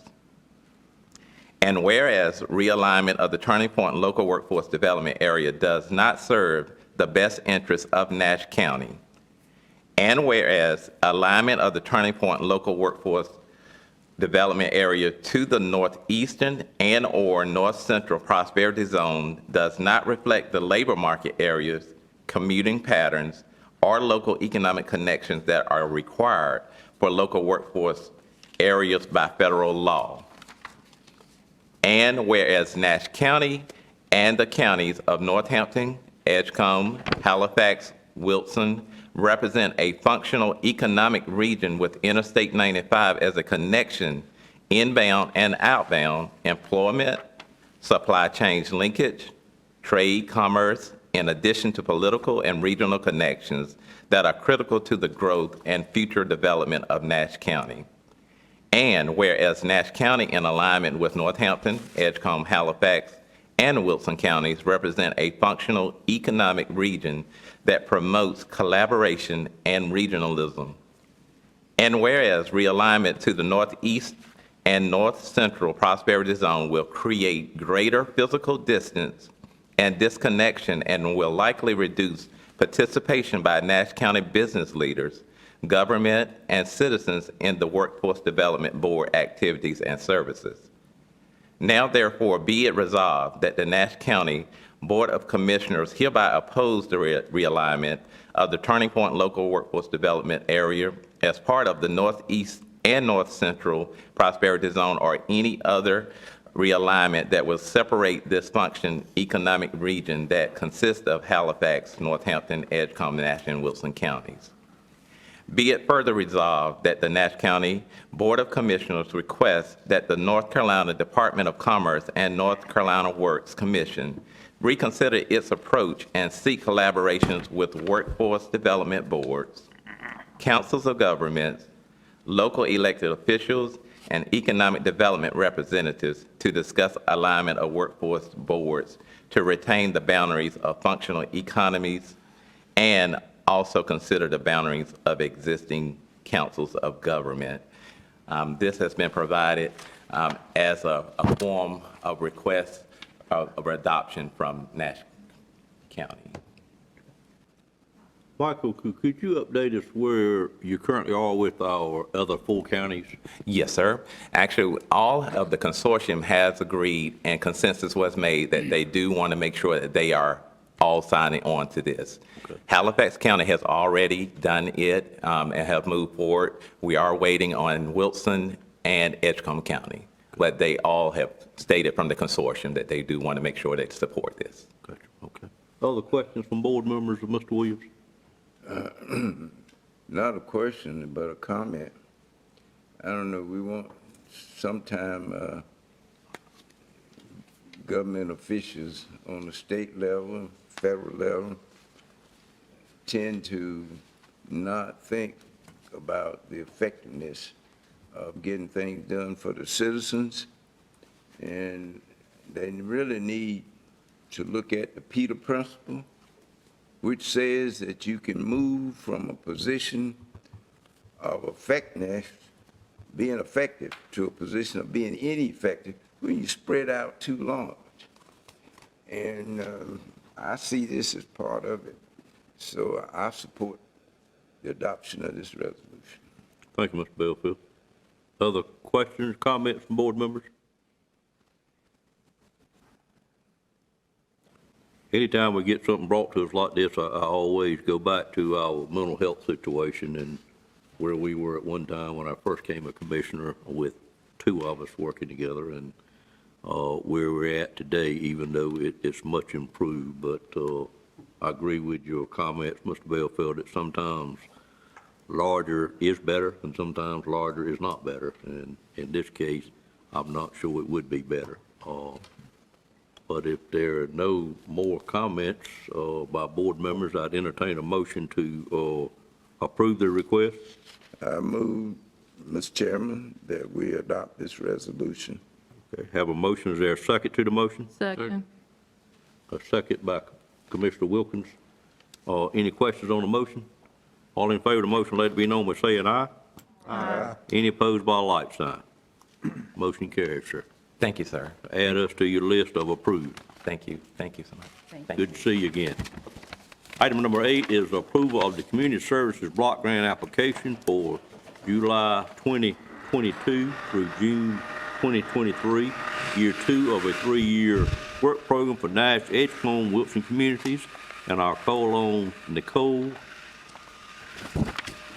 I will call on Nichelle Cole to make the presentation. Good morning. Good morning. That's a common mistake. It is okay. Well, they're supposed to, when Everyone you see got that. that word, first name is supposed to be an M, and you changed it to an N, and it's stuck Yes, there. sir. My mother tried her best to be different. Sometimes it, Well, I'm sure it's made you different in life, and what little is. bit I know about you, I know it has, but thank and you for it being here. doesn't help that my birthday's on Christmas Day too, so I just Oh, get, is it I really? just get You just messed a up. special child, just then. I get got messed it. up. Thank you all so much for taking the opportunity to review our year 2 of our 3-year grant cycle with the Office of Economic Opportunity. I want to first say that as of our January 27th board meeting, our board officials have changed, and we will be making that change when we submit to the application.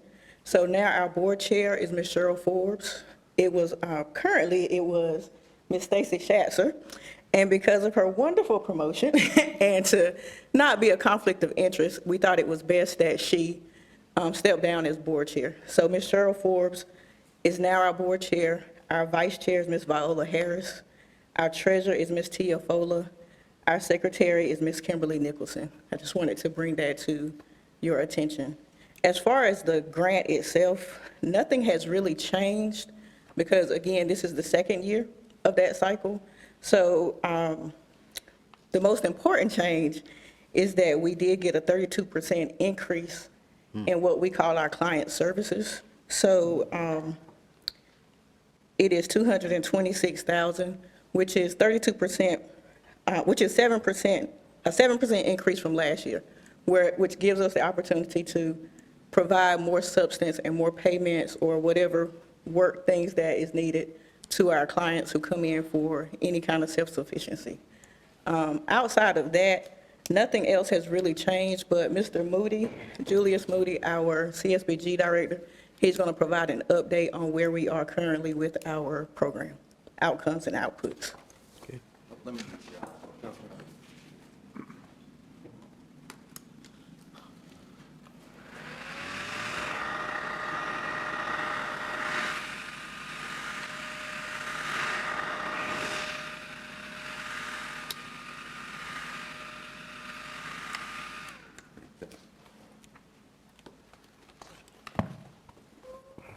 Good morning, everyone. Good morning, sir.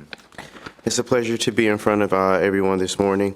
I just wanted to give an update on our current outcomes that we are holding right now in our community service block grant. We wrote in that we would serve 100 clients last year, and currently we have 103. The number of low-income participant families rising above poverty, we had a goal of 20, and right now we are at 12. The number of participant families obtaining employment is 30. Right now, we're at 26. The number of participant families who are employed and obtain better employment is 30, and we are at 17 right now. The number of jobs with medical benefits obtained was 15. We are at 8, and the number of participant families completing education and training programs is 30, and right now we are at 10.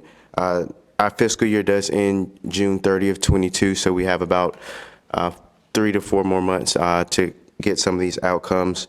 One thing that we did see this year increase was our employment due to COVID in 2020 and in 2019. We saw a lot of individuals who lost their job or was unable to go back to work due to COVID. So one thing that we did this year and our beginning this fiscal year was reach out to some of these manufacturing companies and different employers who were looking for employees who lost employees due to COVID, and we were able to get a lot of people hired. One barrier that we are facing right now is housing. We have a shortage of housing in Nash, in all 3 counties, Nash County to be specific. One of those barriers does include credit, though. So we are working with our clients right now on budgeting and credit repair, making sure that their credit is equitable enough in order to get approved for housing, and they have the adequate enough income in order to get approved for housing as well.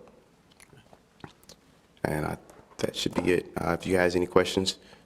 Any commissioner have a question for Mr. Moody? Well, thank you for being here, sir. Thank you for what you do. Yes, sir.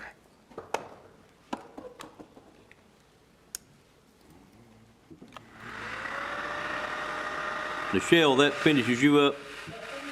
Okay, all right. Thank you for being here this morning. Chairman, we do need a vote for approval. Thank you. Gotcha, okay. All right, appreciate the presentation, and I need to call for a motion to approve the request.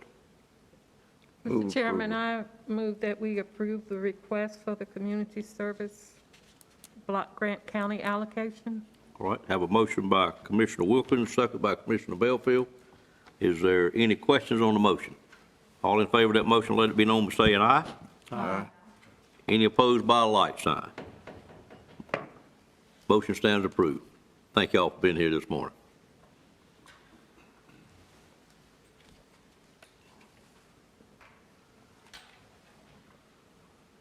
All right, next item on the agenda is a public hearing on conditional use rezoning request CZ 220101 for the revised Green Pond Loop Road subdivision. I'll call on Mr. Tyson at this time to make the presentation for this request.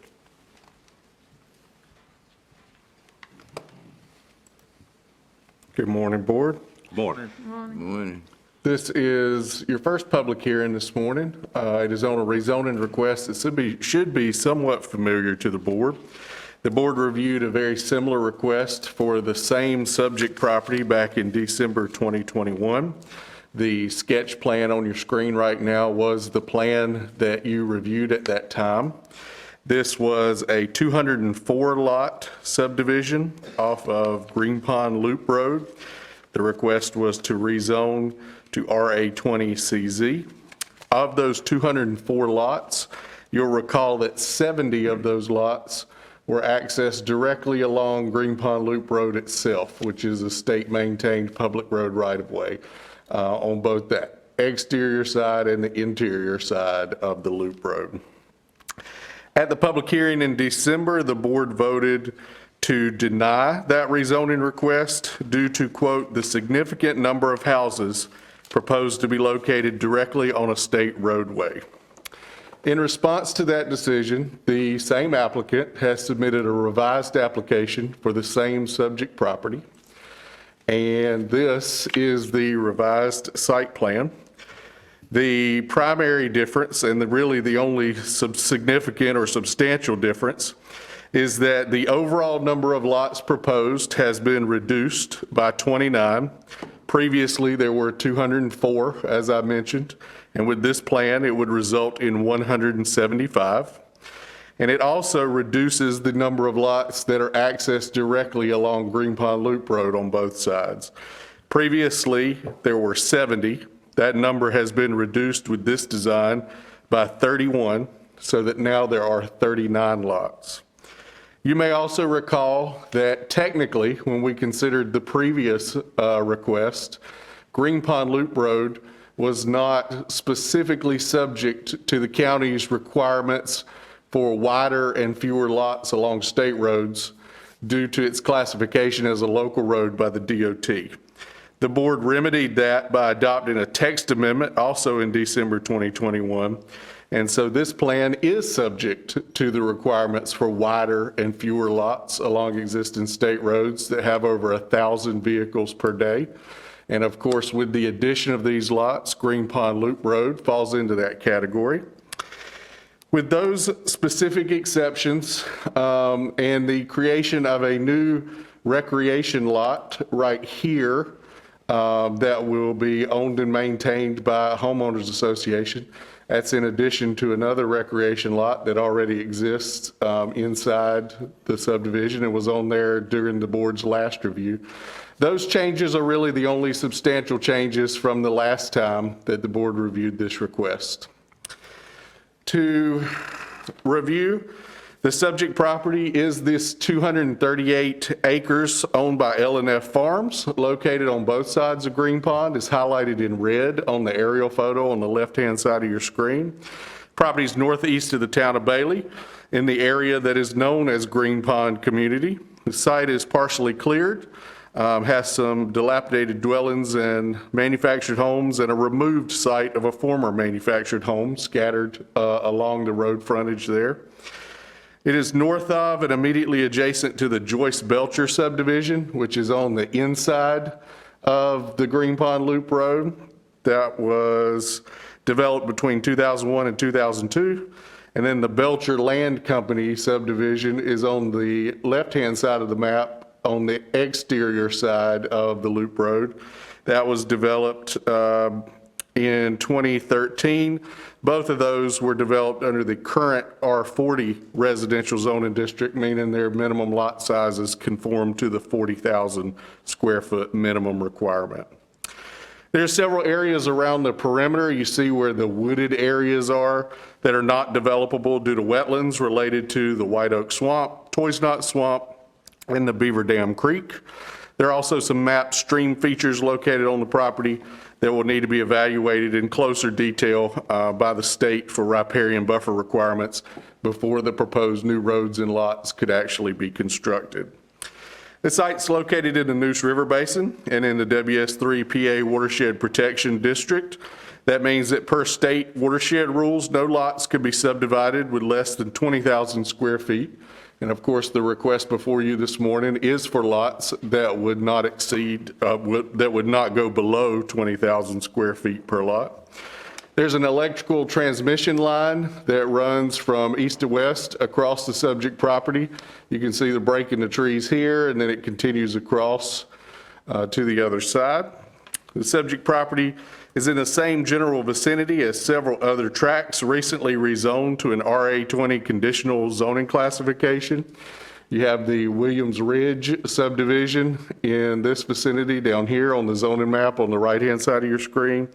The Williams Grove, which is the larger yellow area here. Whitley Crossing, these two areas to the north. And then on the other side of Needham Road, you have the Strickland Road subdivision. All of those are very similar rezonings, at least in terms of the density that is being requested this morning for the Green Pond Loop Road property up here in the upper right-hand corner of your map. The East Group has submitted this request on behalf of the prospective developer, the C.T. Williams Corporation, to rezone the property to RA20CZ, specifically for this revised 175 Green Pond Loop Road subdivision sketch plan. There'll be three primary changes or impacts to the property if the rezoning is approved. The first we've already discussed. The minimum lot area would be reduced by half from the current 40,000 square feet to 20,000 square feet. There are 9 land uses that are permitted for development in the current zoning district that would no longer be permitted under the proposed zoning district. The most notable of those that would have the most potential impact are double-wide manufactured homes. They are currently permitted for development, but would not be if the rezoning were adopted. And of course, as a condition of this rezoning, the subject property can only be developed in accordance with the proposed sketch plan that we reviewed and that we'll look at in future, or that we'll look at in more detail in just a moment. The conditional nature of the request allows for the attachment of reasonable site-specific development conditions with the consent of the applicant. If we turn our attention back to the details of the sketch plan, again, this has been revised. It proposes 175 new lots. Each of those lots would meet or exceed the requested 20,000 square foot minimum lot area and 100-foot minimum lot width requirements of the RA20 zoning district. As previously mentioned, 39 of those lots would be accessed directly along Green Pond Loop Road on both sides, all of which will satisfy the additional lot width requirements of the ordinance for roads with an average daily traffic of more than 1,000 vehicles per day.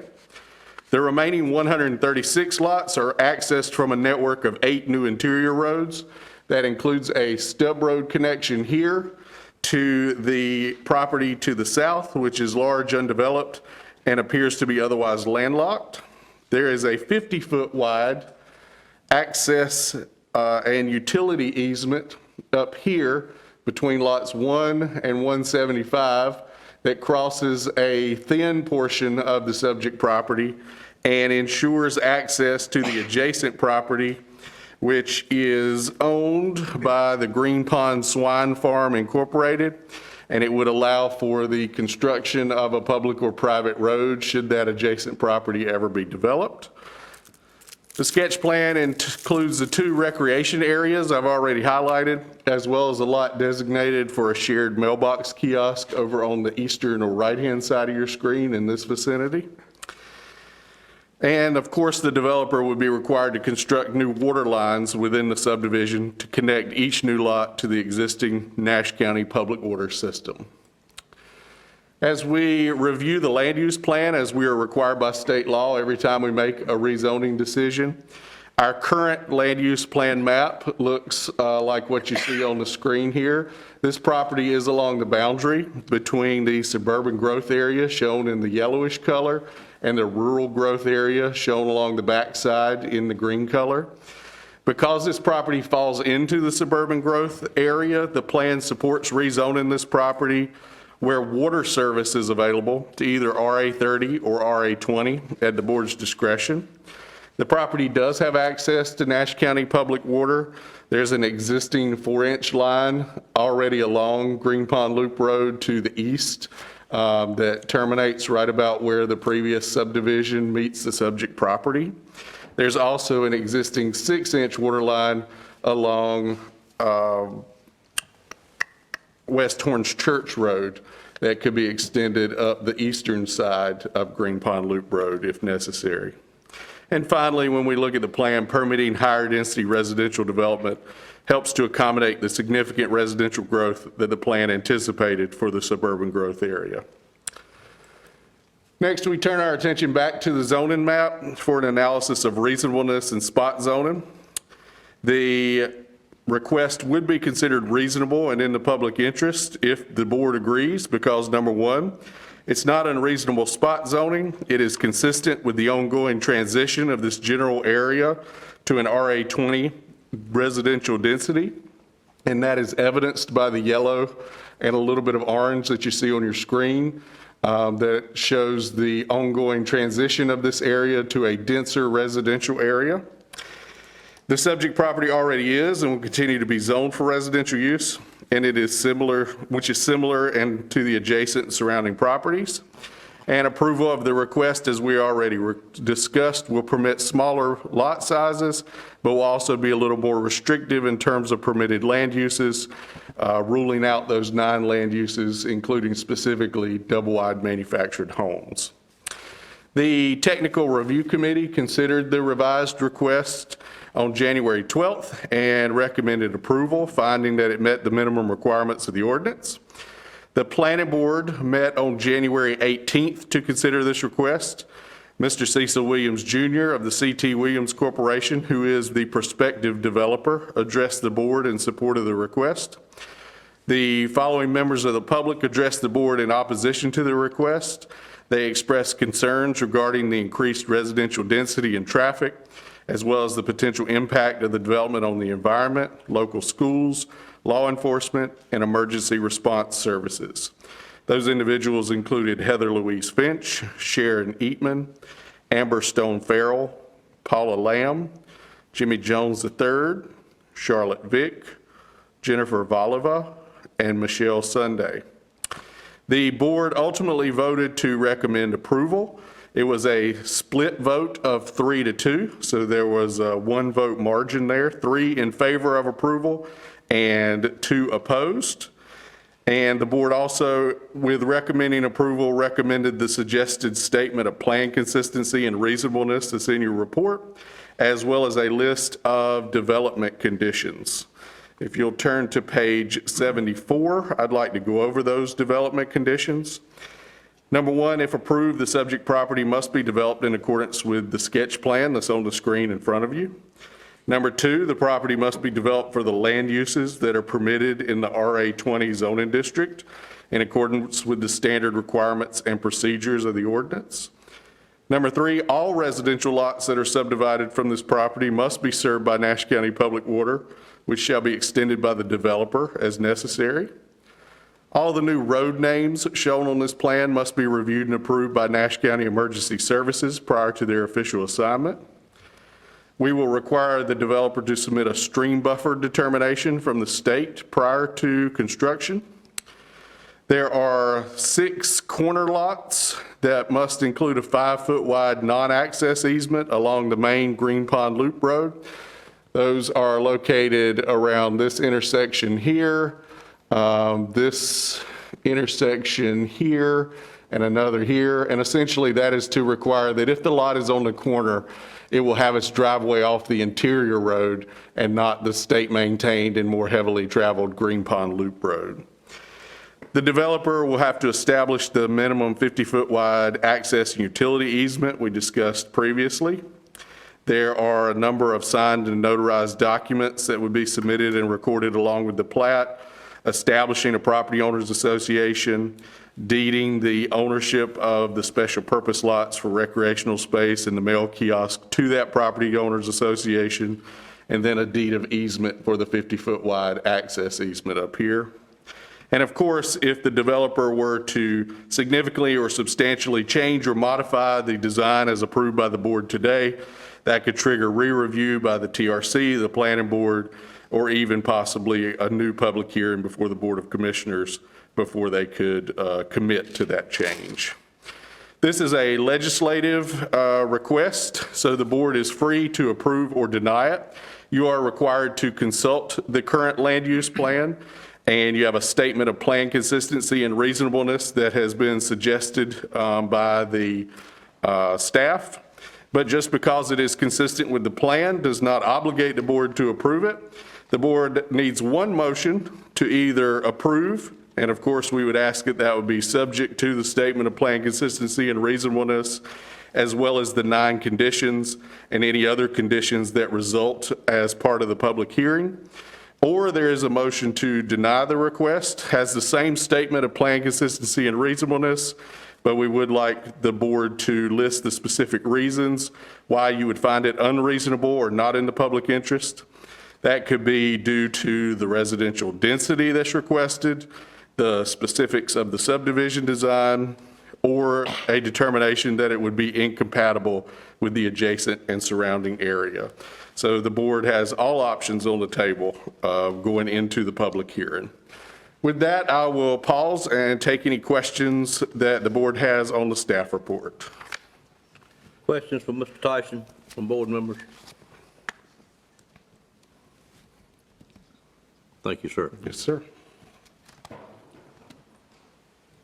Ms. Leggett.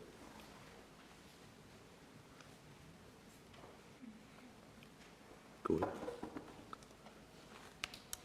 Ladies and gentlemen, at this time, excuse me, entertain a motion to go into a public hearing. Have a motion to go into public hearing. Is there a second? Second. Second by Commissioner Combs. Is there any questions on the motion? All in favor of that motion, let it be known by saying aye. Aye. Any opposed by a like sign?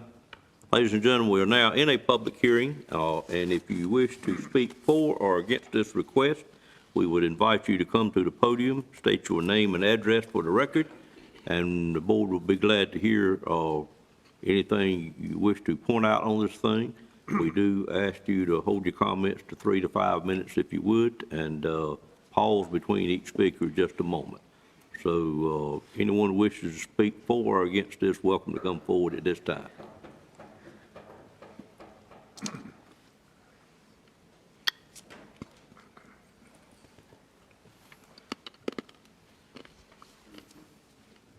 Good morning, Ms. Eaton. Good morning, sir. Sharon Eatman, 10654 Pace Road, Bailey, North Carolina. I do want to say that you're right. We do live in a great county. But quite frankly, we are destroying it by allowing this surge of building, bringing the increase of crime, traffic, trash, and demands on our EMS, our fire, our water supply, and our schools. Look at the industry that ag can bring, but not if we keep losing the acres to these buildings of houses. We need to support our farmers and the ag, as we are losing over 100 acres per day in the state of North Carolina. And that is just unbelievable. Excuse me. All these rezoned acres come out to eventually Horns Church Road. Every one of them. And I don't have the total number, but it's quite a few that has been rezoned to R20 that is going to dump out on Horns Church Road. And you denied it last time. And what is the big difference between 175 lots and 204? When you're talking about 2 to 3 vehicles per house that will be built. I ask you to please reconsider, and if you're going to rezone this, do it like the houses that are already there in that area and leave it at R40. Thank you. Thank you, ma'am. Next speaker.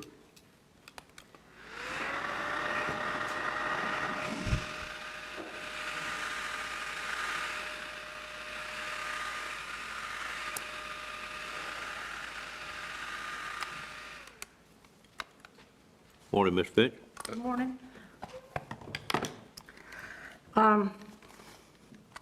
Is it okay if I take my mask off to speak? It is, ma'am.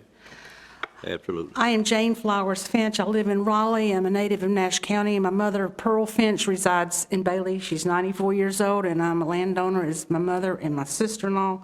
I only have 3 minutes, but this community is going to live with this decision for several lifetimes. Once we develop this property and houses, it'll never go back. We won't go back.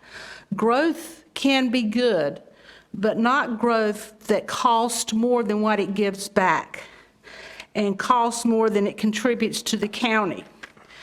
There's been no presentation about the cost of services, infrastructure, improvement needs, or property tax revenue at this hearing or any of the hearings I've attended in the last year or so, and all these developments out on Stony Hill Church Road, where we're going to R20 lots in a humongous amount.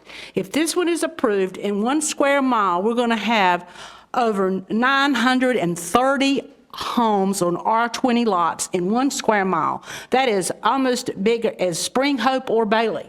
I mean, this is big out there in the county. I drove down Stony Hill Church Road yesterday.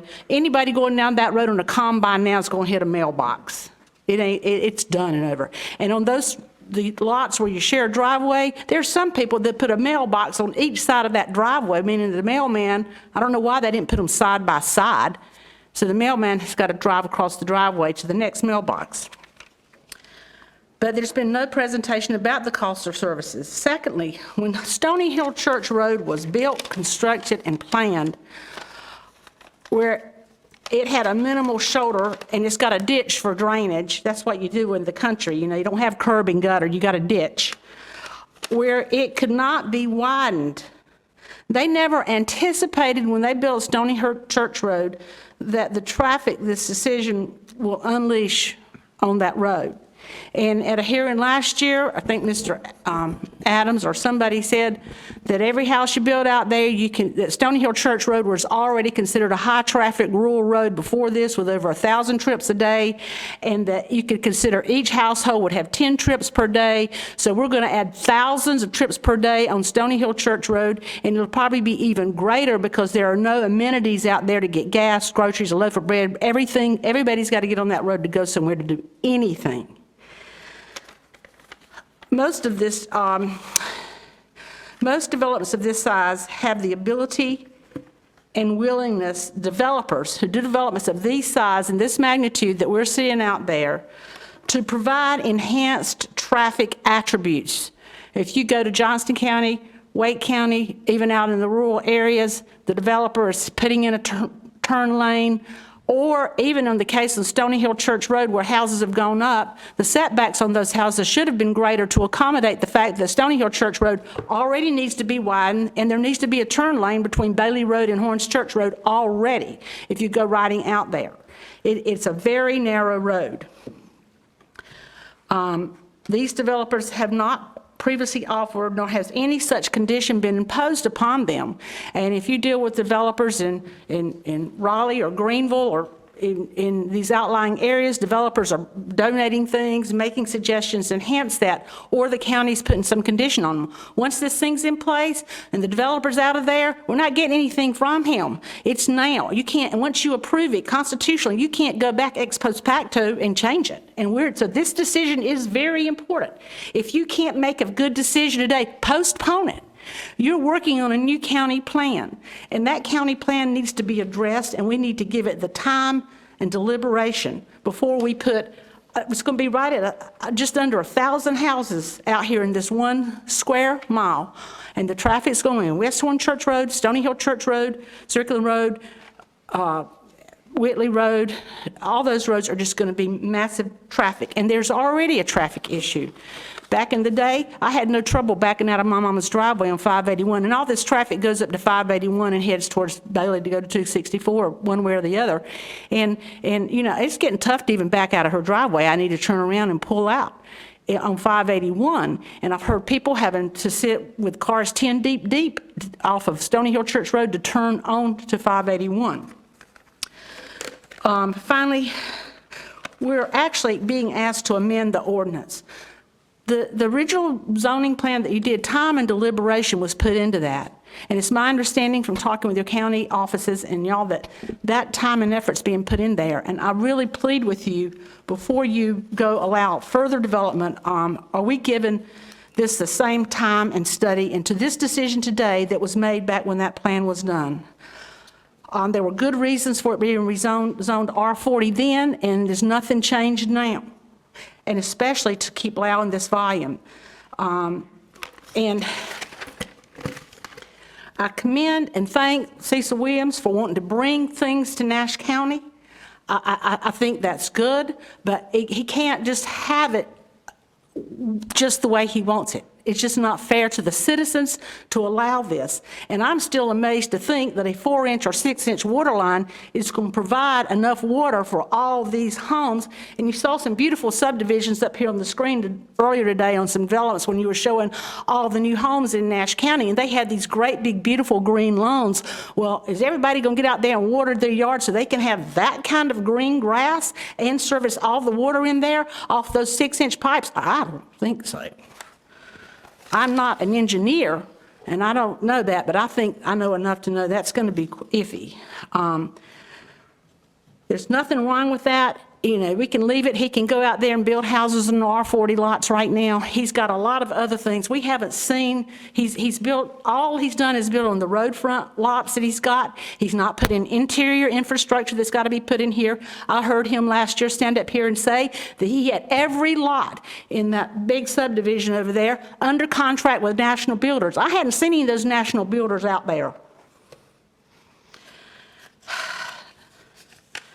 And I think it's significant that Chairman Davis pointed out that he said they had 643 new homes in the county last year, and there are 1,000 lots approved. Well, 3/4 of those 1,000 lots are approved right here in this square mile. Right here, in this one place. Why? I mean, it is a beautiful place, and maybe it is a beautiful. Green Pond's always been a lovely area, but I think we do need to stop. I heard recently, smell the rose and blow out the candle. Take a deep breath, and let's study this more.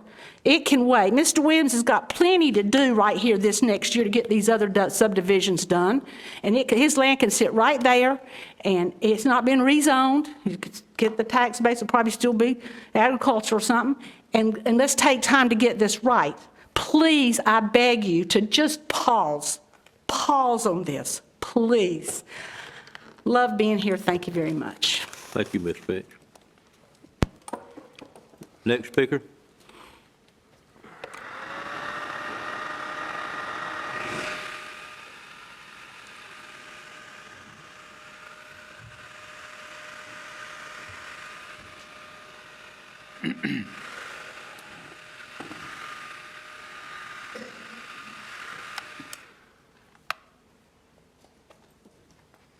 Morning, sir.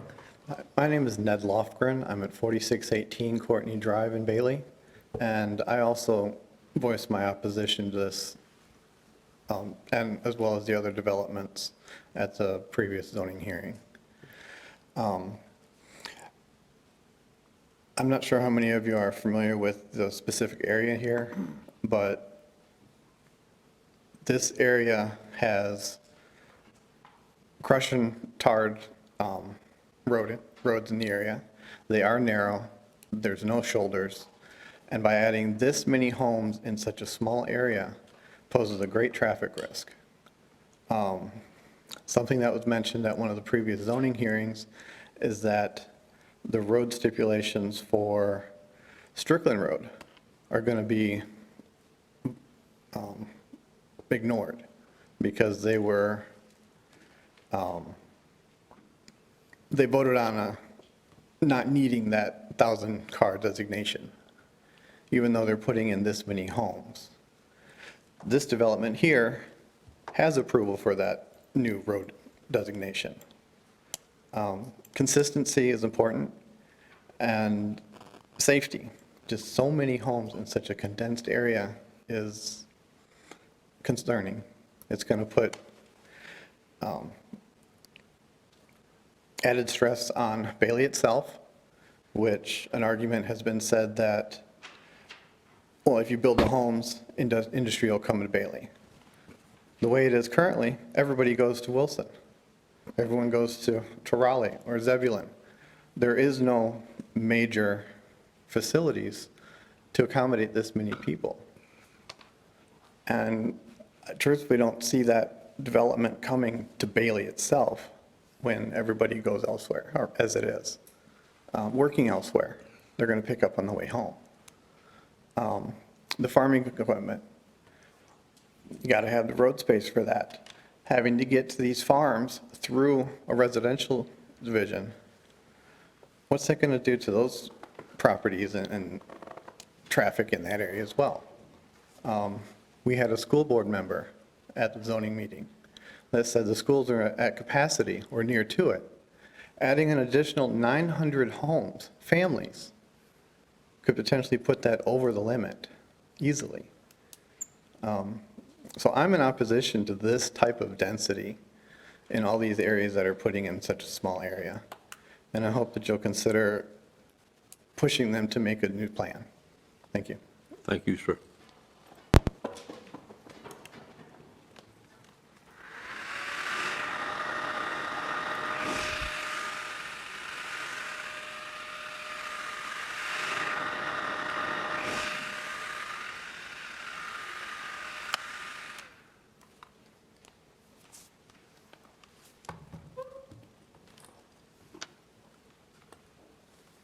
Chairman Davis, Board, I'm Peggy Lamb. Morning, I have lived almost 70 years in the southern Nash area. I served 30 years at the public school system of Nash County. And I'd like to thank you for your time today, and thank you for the update that you gave on county.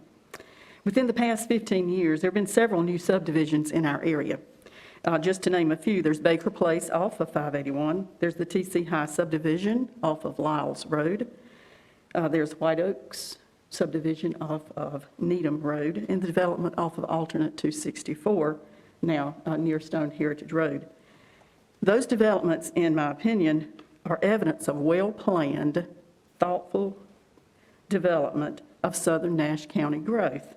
Consideration was for traffic, for resident and child safety, for bus stops, for water needs, for promotion even of community relations with walking, running, strolling areas. The current request for zone change from R40 single-family residence to R20 CZ, medium-density residential conditional zoning, is not, even with the reduced lots, in my opinion, is not compatible with the aforementioned well-planned development areas, and is not, in my opinion, in the best interest of southern Nash County and its current residents, nor future residents. We want the new residents to enjoy the setting we have in southern Nash County. We don't want them restricted to city density and overpopulation. Southern Nash does not need more development comparable to the recently approved RA20s of Stony Hill Church Road. Now's the time to consider carefully the impact of the decision you will make today, ensuring that proper infrastructure, engineering input is obtained to accommodate the nearly 900 homes that will now be in that area, many of which, as Ms. Finch stated, will be impacting traffic on West Orange Church Road. Schools, if you assume one child per home, are you ready to build the schools that are going to be needed very quickly in that area at the current growth rate? Water draining, policing, are those facilities in place? We do not want Nash County, southern Nash County residents in 2042 and 2062 to suffer the consequences of the decision that is made here in 2022. Nash County Planning Board Commission does not have a history of poor planning and poor development in these areas, and we do not want that to begin today. R40 is adequate for the area and the existing infrastructure.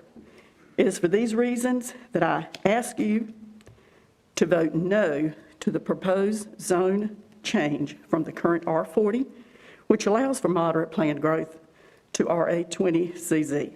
A vote no is a vote for current and future southern Nash citizens. Thank you very much.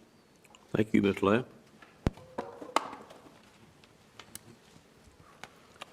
Our next speaker.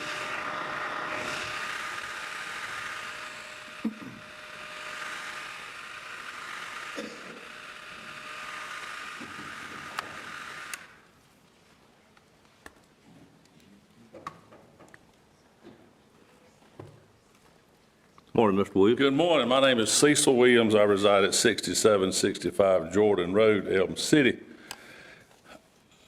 We had this same loop road proposal before, and we were denied because of the number of roadfront lots on Loop Road, and so we basically cut those in half. And I might remind the board, as sure everyone is aware, that we're asking for the rezoning of property on a Green Pond Loop Road, not Stony Hill Church Road. And some of the things I can update, and the use is, I've heard some comments, and the county has built a park for the people in the area to use, just as they built one in Cooper's community. The one in the Bailey, Middlesex area is not as nice as the one in Cooper's, but it's not the number of houses, not the number of residents in the Bailey area yet as there is in Cooper's. And I would also like to report that we do have Spectrum Internet that is in a work order that's coming to the Green Pond area, which is a good news. I would have thought for everyone. And if you take the total number of acres here and divide it by the total number of lots, you come up to about 1.5 acres per lot. So there's a lot of bad land on the property, and we're using it at the best, in my opinion, the very best use possible. And we're going into what the chairman said this morning about the 303 new jobs and also about the industrial park in Middlesex. What we're doing in building houses is a great amenity or a great side benefit that's going to help the corporate park, because we're building nice houses and we're nice people and qualified people to work in the industrial park. And I wanted to make one comment here about, we did 142 million in economic growth this past year in Nash County. I don't know how many acres that encompassed to get that growth, 142 million. With our, not all ours, but the 895 houses that are planned that are in the Green Pond area will contribute $268 million in tax base to the county. I believe that's, don't like a whole lot being twice of what the economic development does, and I'm all for economic development. It's great, fine, and good, but it seems like the people in the land development business, it's a struggle with us to get something approved, but yet we are very eager to help the people in the industrial development, and you got to have both. You can't have one without the other. That's in my personal opinion.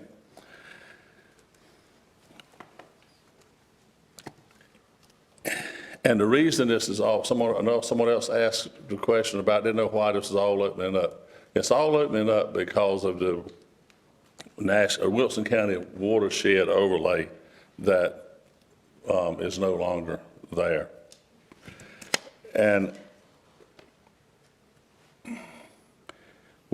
our 895 houses, I got 895 houses on 1/2 acre lots take up 400 and some acres of land, 442 acres of land, I believe, and if you leave it zoned like it is, it's going to take up 895 acres of land. And more than that when you're going to have to add in the bad lands that you can't use. And it's just a matter of it's just smart growth and smart planning to use the lower lots and let the soils dictate what size lots you can have. There's not many areas in the county that can even have a 1/2 acre lot. And we've spent all the money to put the infrastructure in with the sewer, I mean, not the sewer, but the water, and we need to try to use that. And I will put this up, and I don't, well, sir, I guess you got to go this way. Oh, look at that. Now, how do I do that? Right here, don't I? I'm gonna learn this stuff one day. Watch this, look. This is a petition that was put forth by the people that are opposed to our development. This is a site, I think it's called the Bailey Information Site, and it's a stop rezoning agricultural land. And there's 2,100 members. They had 171 members of this closed group signed a petition, which means that 8.5% of the people in this group are against me, and 91.5 either are for me or they're neutral. So I think and it's a closed group now of only people. It's a closed group of people that have an association with Bailey. And so I would think this would be very important. And at that time, I'll answer any questions anyone might have. And Any questions of Mr. Williams? Thank you, Mr. Williams. Thank you. Other speakers for or against this item?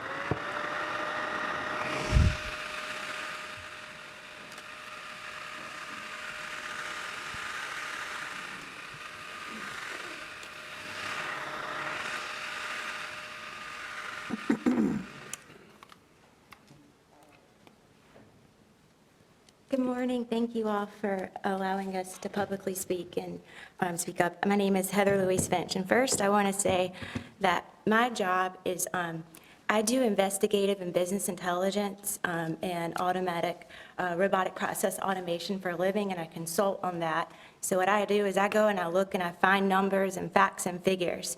So with that being said, the census population of the Bailey community, just the town of Bailey, was 566 in 2020. Now, those numbers are staggered because not everyone participated. So a closed Facebook group, I'm sorry, but that's just not credible information. It's not credible information, and it's not a fact. It's barely based on opinion. I need you to, Sure. ma'am, I need you to address the board and Sorry. not the audience. Thank Sure, you. yes, sir, I understand. Thank you. So I just wanted, thank you all for, I reached out to all of you prior to this earlier in January, but I wanted to address a few things from a number standpoint. My big thing is transparency. And I understand that it's great that we have growth and we have a lot of businesses coming and we're developing and such to a degree. What I'm worried about is that some things that have been left and have fallen through the cracks. And what I would hate to see is because of stuff that has been approved, it's not been followed up through or followed well. Now, the people who work for the county have done an amazing job with their work. They're overstaffed. I mean, they're understaffed and overworked right now, and you can just tell that the minutes are already behind 7 months from the planning board committee's meeting minutes. So there's new people who've been appointed to the planning board, and how can they be up to speed with what's happening if they're unable to address things that are on a 7-month backlog? Additionally, the kiosk that were approved initially on Stony Hill Church Road, they haven't been put up yet. And I spoke with the postmaster in Bailey, and she understands that people are not supposed to put their mailboxes up. There's supposed to be a temporary mailbox kiosk that's up. Now, another developer with a property off of Whitley Road and Needham Road, they have already put the temporary mailbox kiosk up. The postmaster in Bailey is very overwhelmed. She's really stressed out. The post office place is no bigger than the width probably of where y'all are sitting today. So that's been a big issue. This put a lot of stress on the couriers, and it's put a lot of stress on that small office. Also, I had the Nash County Sheriff's Office to send me numbers from 2020 and 2021, and I did run an aggregation and a regression scale to see what could happen with the population increase over time, but I'm just going to look at the numbers from 2020. And these are all numbers that were submitted south of 97 Highway, and specifically in the area of a 9.6 radius that we're talking about. So the Nash County Sheriff's Office received in 2020 3,933 calls and 6,007 in 2021. Now, some of those were probably COVID related, but still, they're a request for resources. Additionally, I did run the numbers of the call times of when a call was reported for the Sheriff's Department when they call in either Communication Center, the NCSO, Nash County Sheriff's Office, and there has been an increase in following up on an increase in like when an officer or EMS is able to get out to a residence or wherever that may be. Additionally, things that have increased are burglary, harassment, and I can send this information following this meeting today with the data that I was able to put together. So when I look at that, that tells me that we obviously know our Sheriff's Department and our emergency services are understaffed as well, and there's a big need for help there to be able to grow. So I think that if you look at the stuff, look at the infrastructure and the current issues that we have, let's get that in place first, because a lot has already been passed that we're unable to support, and what's done is done. What's been approved has been approved. But I ask you to please just consider pausing the brakes. I have some other supporting information too that I'll share with you after this, because I know I'm running out of time. But one thing I question is the last planning board meeting. I understand the process of how things are presented. Was Duke Energy, did they approve for this? Has that been approved? Because that's a high-tension power line going right on top of a subdivision in a wetland. So I'm just curious, like, if the TWC, if that committee has actually seen that. They said that they had at the last meeting, but it was my understanding that they look at this information and approve it before it goes to the planning board. I could be wrong, but there's not instructions on the website that address that either. So I just wanted to speak on numbers that I've seen of areas of concern that have already been passed and which we can't handle, and just please consider that as you move forward.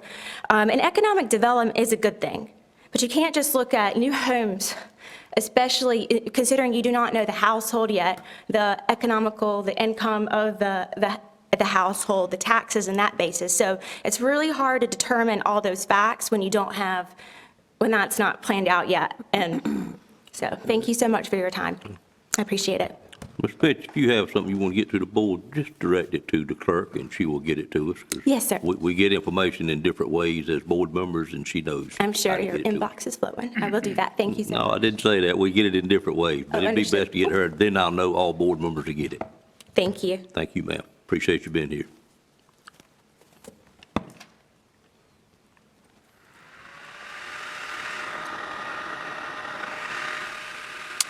Other speakers?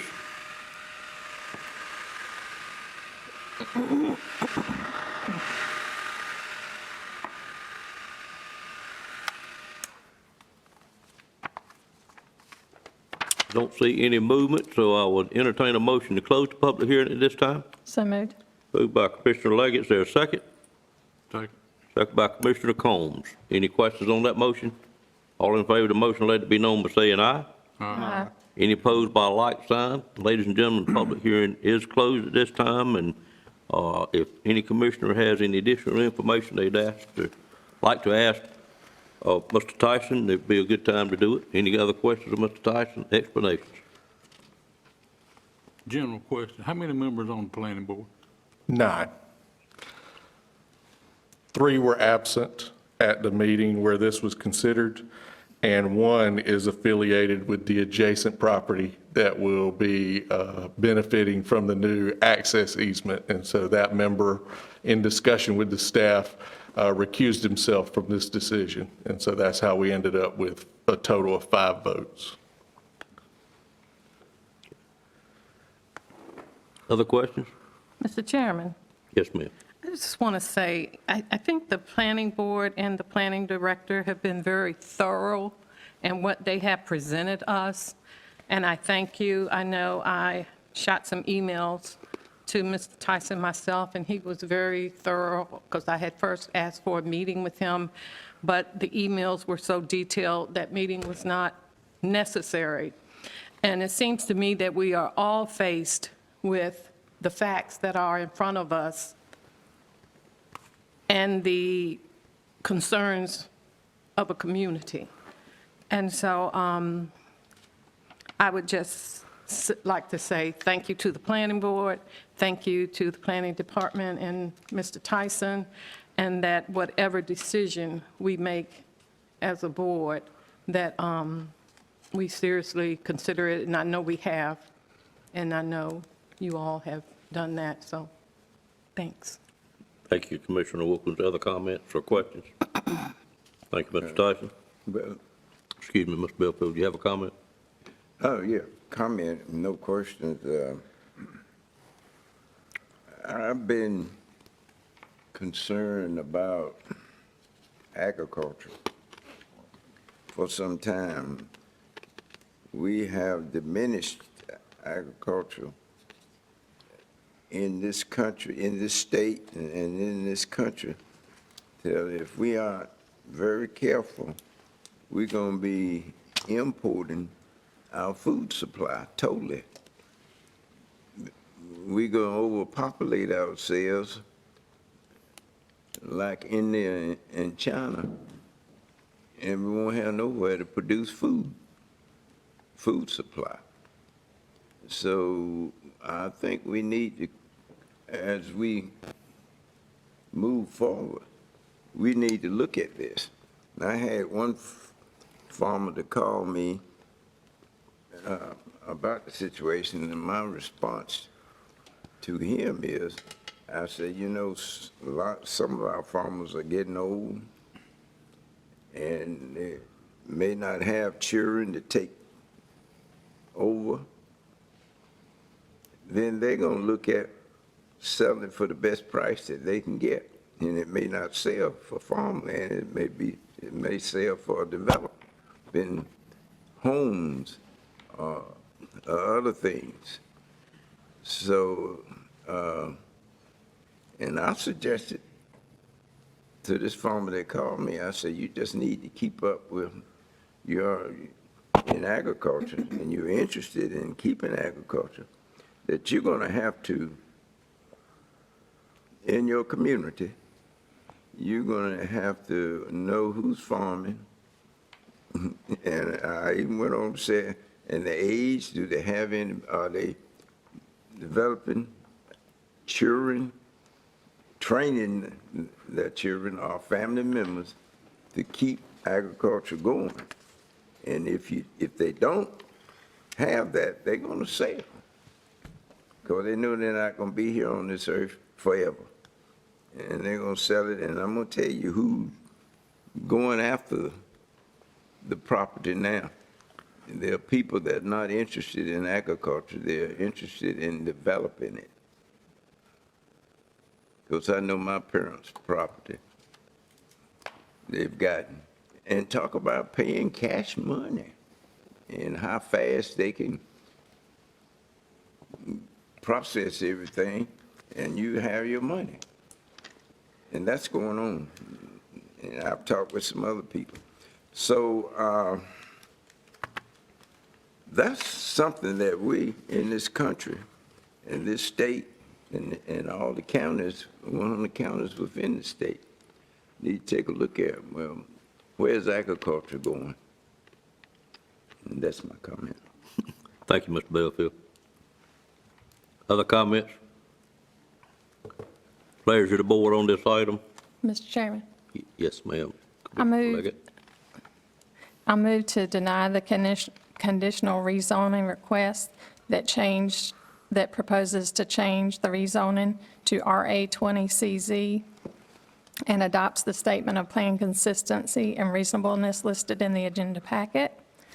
This is based on the request being unreasonable and that is not in the public's interest because the proposed residential density will result in too great of housing density in this specific rural area. Second. All right, I have a motion and I have a second. Mr. Tyson, is it in proper form? Yes. Okay. I think that Ms. Leggett's motion was clear, and I will review the recording to get the specific wording, but I think it is in proper form. Okay. Any questions on the motion? All in favor of that motion, let it be known by saying aye. Aye. Any opposed by a like sign? Motion carries. Mr. Chairman, may I follow up with just a few brief comments? Absolutely. All right. First, I just want to thank all the citizens that came to express their opinions. This is your government, and we want all the citizen input that we can get. It's our job to help provide checks and balances for everything that's going on. My second comment is that a zoning change is a request for an exception, and that part of the premise for the recent R20 rezoning exceptions have been to meet a forecasted need for houses on smaller lots in the southwestern part of our county. And over the last 2 years, over 780 R20 home sites, which are smaller than the R40 pre-zone sites, have been approved. To date, less than 10% of those approved home sites, the R20 home sites, have been built on or have construction in progress. It is the sentiment of the citizens in the area that enough R20 home sites have been approved to meet the short-term housing needs. It is also, that doesn't mean that we are willing to look at rezonings in the future. And Mr. Tyson, later on, I'd like to get clarification on one item. In recent subdivision sketches that we've approved, there are stub roads in those sketches, which means it's a dead-end road. It basically provides access for potential future development. But if that future development never occurs, it's still a dead-end road that is not big enough for emergency vehicles like fire trucks to turn around in. So I think that's something we need to look at and make sure that we're still providing the citizens of this county the best services we can. I can comment on that briefly, that when you have a stub road, both we and the NCDOT require that road to have an easement established at the end that is either a bulb like a cul-de-sac or a T-shaped temporary turnaround. And that land would be a part of the landowners on either side, because it could be abandoned if the road is ever continued onto the adjacent property. But if that never happens, that bulb or that T-shape remains as a turnaround for not only emergency vehicles, but delivery vehicles as well. And so that is something that we look at. Thank you. Okay. Can I just add to her comment just a little bit? You can, sir. We've actually approved 786 R20 lots in that area. And the way I look at it, that's an exception to the rule. The standard is R40s. And we have made exception for 786 lots. And I counted them myself. I counted 67 that's already been built, or the foundation's being dug, or somewhere all the way to the ground. Well, I had a developer that's been involved in this rezoning stuff tell me it's going to take years to develop these lots that we've already approved. And I think we've got a good example. We've been messing with this stuff for 3 years. And we got 67 houses either finished or started in this area. So we don't know what's going to happen to the economy. We don't know when the housing market's going to take a downturn. Why should we go out here and approve all these lots that we don't know will ever be built? And I'm just thinking, for right now, we're good. We got enough. That we got time for developers to take a year or 2 years or whatever to develop the lots that's already been approved. And that's where I stand on this matter. Commissioner Combs and Leggett, I think y'all's comments are addressed to the area that we were talking about this morning. Exactly. Thank you. All right. Thank you, Mr. Tyson. At this time, I need to call for a 10-minute recess, and we'll be back in approximately 10 minutes. Thank you. And we are moving on to item number 10, which is another public hearing, a UDO text amendment, request A 220101 to prohibit residential land uses in non-residential zoning districts. I'll turn it over to Mr. Tyson at this time. Thank you. What you have on the screen in front of you is an excerpt from the current Nash County Unified Development Ordinance, specifically an excerpt from the table of permitted uses. The ordinance currently permits the development of a variety of single-family, two-family, and multifamily residential land uses in commercial zoning districts. And those districts are known as O&I, Office and Institutional, RC, Rural Commercial, and GC, General Commercial.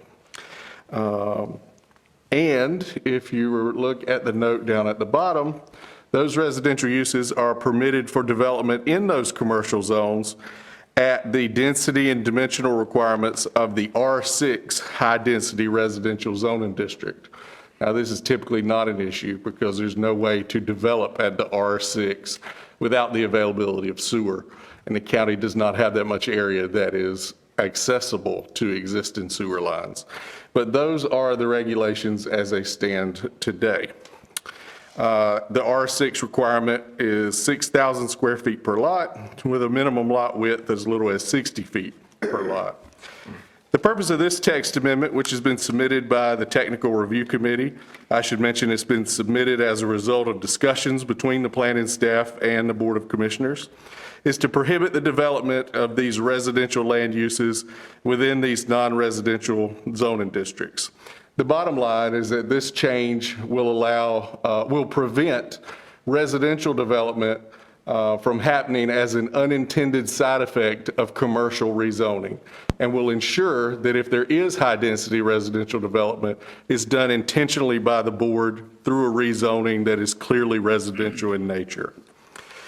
The residential uses we're talking about are already prohibited in industrial zoning districts, and they'll continue to be permitted for development in our agricultural and residential zoning districts, subject to any applicable development standards or review requirements. The change is, this is the same slide as before, but the yellow highlights indicate the portions that are up for consideration to be changed. And those are the residential land uses of concern: modular homes, multifamily dwellings or condominiums, patio homes, single-family detached dwellings, townhouse dwellings, and two-family dwellings or duplexes. Those are all permitted under some circumstances in those commercial zoning districts, and the change would eliminate them, but only from those commercial zoning districts. They would stay permitted in agricultural and residential zones under the same circumstances that they currently are. The other change would be an elimination of the statement found at the bottom, which is that those residential land uses may be developed at the R6 density and dimensional requirements.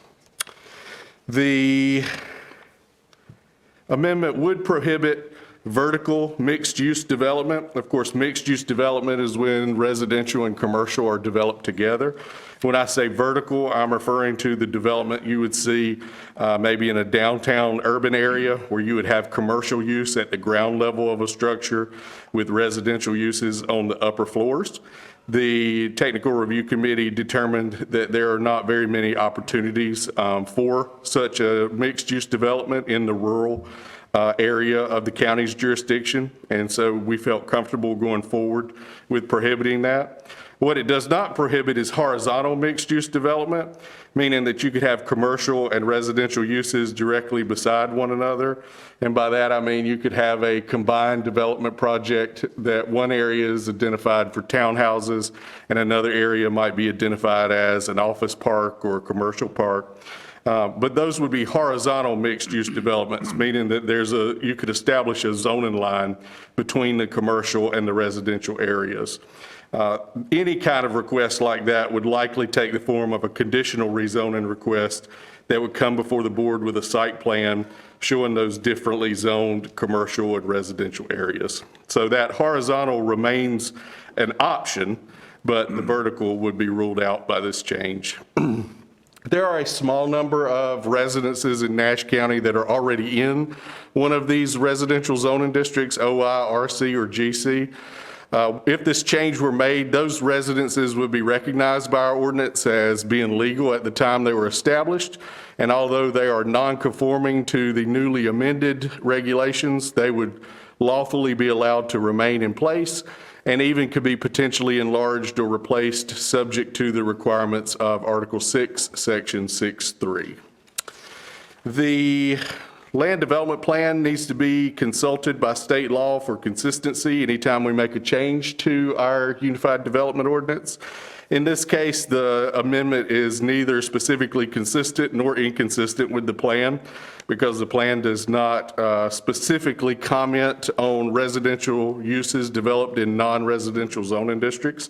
So regardless of whether the board chooses approval or denial, the statement of plan consistency will be the same, that the amendment is neither consistent nor specifically inconsistent with the plan.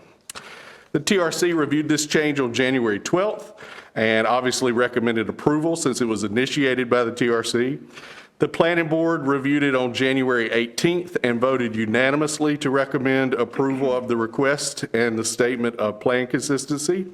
And you have one motion in your report there, either to approve the text amendment or deny the text amendment, subject to the same statement of plan consistency.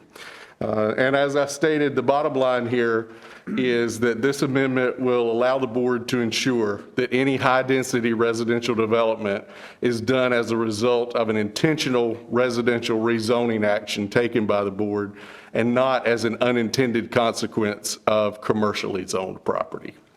And with that, I'll pause and take any questions that the board has. Any questions from board members, for Mr. Tyson? This item is something that a couple of board members realized when we rezoned the property at 97 in Halifax Road last month or the month before would have allowed for multifamily residential, kind of unbeknown to us at the time, but that's what has brought this action on. Kind of looks like to me, simple version is we're taking residential out of commercial. Correct. Okay. I understand that well. Other questions or comments? Thank you, Mr. Tyson. I call for a motion to go into public hearing on this matter. So moved. Moved by Commissioner Outlaw. Is there a second? Second. Second by Commissioner Leggett. Any questions on that motion? All in favor of the motion, let it be known by saying aye. Aye. Any opposed by a like sign. Ladies and gentlemen, if you're here this morning or this afternoon now and wish to speak on this item, we'd be glad to have you come forward and state your name and address for the record. Anybody wish to speak on this item? Seeing no movement, I will entertain a motion to close the public hearing at this time. So moved. Moved by Commissioner Outlaw, second by Commissioner Combs. Any questions on the motion? All in favor, let it be known by saying aye. Aye. Any opposed by a like sign? I didn't get enough ayes, but didn't get no opposed either. So the motion carries. Pleasure of the board. Mr. Chairman, I move for approval of the text amendment to include the statement of plan consistency. All right. Second. I have a motion. Commissioner Outlaw, second by Commissioner Belfield. Questions on that motion? All in favor of the motion, let it be known by saying aye. Aye. Any opposed by a like sign? Motion carries as well. Thank you, Mr. Tyson. Thank you. We'll move on to item number 11, which is an EMS update, and we'll call on new Director Scott Rogers to present the information. Good morning, sir. Good afternoon now. Good afternoon, sir. Good afternoon to you all. It's a pleasure to be here with you. My purpose here today is to give you a brief snapshot of our staffing levels and how COVID continues to affect that and has unfortunately affected us right much since the first of the year. Currently, we have 88 total certified positions in EMS. It takes us 26 people per day to fully staff our trucks, as well as 8 people to staff the convalescent division. Since the first of the year, we have experienced one time of 13 people that were out because of COVID-related issues at one time. We continue to average 2 to 3 people per day that are either positive for COVID or quarantine or waiting test results or whatever, and of course are not allowed to work due to their direct contact with patients. In addition to that, I would just point out that we still average between 3 to 5 people out per day when you combine COVID with other things, leave, sprained ankle, so forth. So what it amounts to is that we have a difficult time filling all of our positions every day on a daily basis. What it really amounts to, unfortunately for me as a director and call myself a leader, is there's no obvious solutions to that. There's really no way to solve that. And in the short term, we do currently have 7 openings in EMS, and quite frankly, in the last few months, the applications for those jobs has dwindled to nearly nothing. We have received 2 applications within the last 3 weeks. We brought in both of those, hired both of them, but they were only seeking part-time work. So that, again, diminishes our abilities. The good news is, I think, is that our people are stepping up to the challenge. They're working a lot. They're working callback. They're working, honestly, probably more than they would like to, and maybe even more than they should. I did meet with all 3 shifts last week and just encouraged them that, in my opinion, this can't last forever, I hope. So if they'll stick with us and just keep doing the best they can do, then that's what we will continue to do. I will tell you that I think, unfortunately, in EMS and in 911, it's causing what we refer to as just chronic fatigue. They're just tired of working. But again, the good news is they've stepped up to the challenge. I also wanted to point out to you that in 911, which is where all of this starts and many times ends, we have 23 positions assigned in EMS. It takes 5 people to fill a shift, 2 shifts per day. At one point, we had 10 of those folks out in a 2-week period, which again puts us in a real quandary, if you will. But again, we have been able to fill the shifts and keep everything running very smoothly. One thing that you may have seen in social media or in the media in the last couple of days is we have been fortunate enough to receive a resource request from the State Office of OEMS. They have tasked 3 FEMA-funded units, EMS units, to be here in the county helping us. We have 2 of those assigned to day shift and 1 of those assigned to a night shift working in the city of Rocky Mount area. That's not giving us an opportunity to allow any of our people off, if you will. We're just simply moving our people out of the city to the slower districts out in the county. So it does give them a little reprieve from running so many calls. But that has helped. They came in Thursday of last week. Friday was actually the first day that they were operational. They worked through the weekend, and they will be here for 2 weeks. We're going to reevaluate in 10 days to see if they need to stay longer or if they can possibly stay longer. But I think, again, the good news is that, and I'd certainly like to publicly thank all of our staff for the hard work they're doing. I think we're maintaining, again, well above average service, and we owe it to their extra work. So I just wanted to give you an update on that today. Be happy to answer any questions I might could. Questions of the director?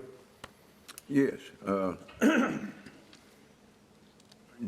Do you, in hiring, do you hire people and then put them in training, or you just hiring those that are already qualified to?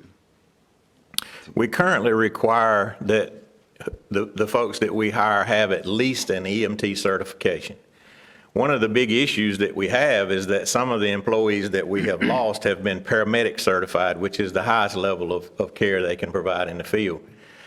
When we lose a paramedic, we obviously end up hiring an EMT, which is the lowest level. We have, which causes us issues because it could take a couple of years for them to reach the paramedic certification if they choose to go that route. We have changed our hiring practices just quite simply out of necessity.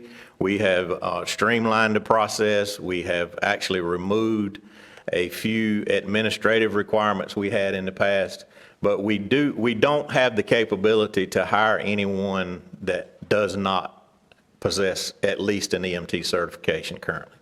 Well, okay, what about hiring them and then Nash Community College train them? Right. And they become certified? We try to do it in the reverse. We try to get them from Nash Community after they've received that certification. The problem with hiring them prior is that if we hire them with no certification, then they can't be on a truck for as much as 9 months while they're in training. And of course, the training is done in the Con Ed department, which is typically a nighttime class. And there is an academy there. But they're involved in the academy for about a 21-week period. And of course, if they're taking a position in our organization, but they're not able to work during that time, it still puts us short. Mr. Outlaw? Yeah, Scott, you said you were 7 people short. Yes. What options do you have to fill those holes other than just hiring a new person? Do you have any contract options, or, I mean, you see these nurses that float across the country and go to different areas, and Right. do you have any options at all for the short term? Not really, Mr. Outlaw. They're really just not available. If they're employed, if they have a certification, they're employed by another organization, or and that's why we get some part-time help. But I'm not familiar with any contract capability for paramedics or EMTs. That's an interesting concept. I should pursue that, but I'm not currently aware of any. Is this dilemma kind of consistent with other counties? I mean, I see it up in Wake County. I read in the paper, and it's not unique to Nash County. No, it's not, and I don't want to diminish our issues, but we're really in good shape compared to a lot of other counties, quite frankly. So I'm happy to report that. I have, over the past couple of weeks, conversed with a lot of my colleagues in fire and EMS, and it's I have a good friend that's chief of Zebulon Fire Department, and he unfortunately had an entire shift that was out for about a week. I heard about that. So it is a City of Rocky Mount Fire is experiencing a lot of shortages. It's just a tough time. When these people retire, I guess they lose their certification after some period of time. In most cases, yes, sir. Mm-hmm. Can these people come back and be recertified if they had interest in coming back to work? Even if it was part-time? Right. That would benefit you, it seems to me. Right. It would. I mean, I see them in other places working at funeral homes and things like that. That's right. They, when they are no longer affiliated with an agency, they can't maintain that certification. They could get it back without too much trouble. We just, quite frankly, don't find many of them that are willing to do it. Well, I would just encourage you to look at what you think it would take to plug that hole. Okay. In the short term anyway. Look at all your options. That may be one of them. It might require some special incentive. I don't know. Sure. Okay. Other questions or comments? Yeah, one more. 911 calls. Is there any coordination between Nash County and the City of Rocky Mount on 911 calls? I'm sorry, you said coordination? I'm thinking about maybe they can handle some of them. Do they handle all of them that's call 911s that come through citizens that live in Rocky Mount? Well, we handle all EMS transport calls on the Nash side within the city. Now, they do dispatch their fire department for medical first responders inside the city. Yeah, I noticed the fire department also respond. I think his real question was the 911 center, the calls. Oh, I'm sorry. Yes, if a phone line inside of the city limits of Rocky Mount dials 911, it automatically goes to Rocky Mount first. If they need an ambulance, then they transfer it to us.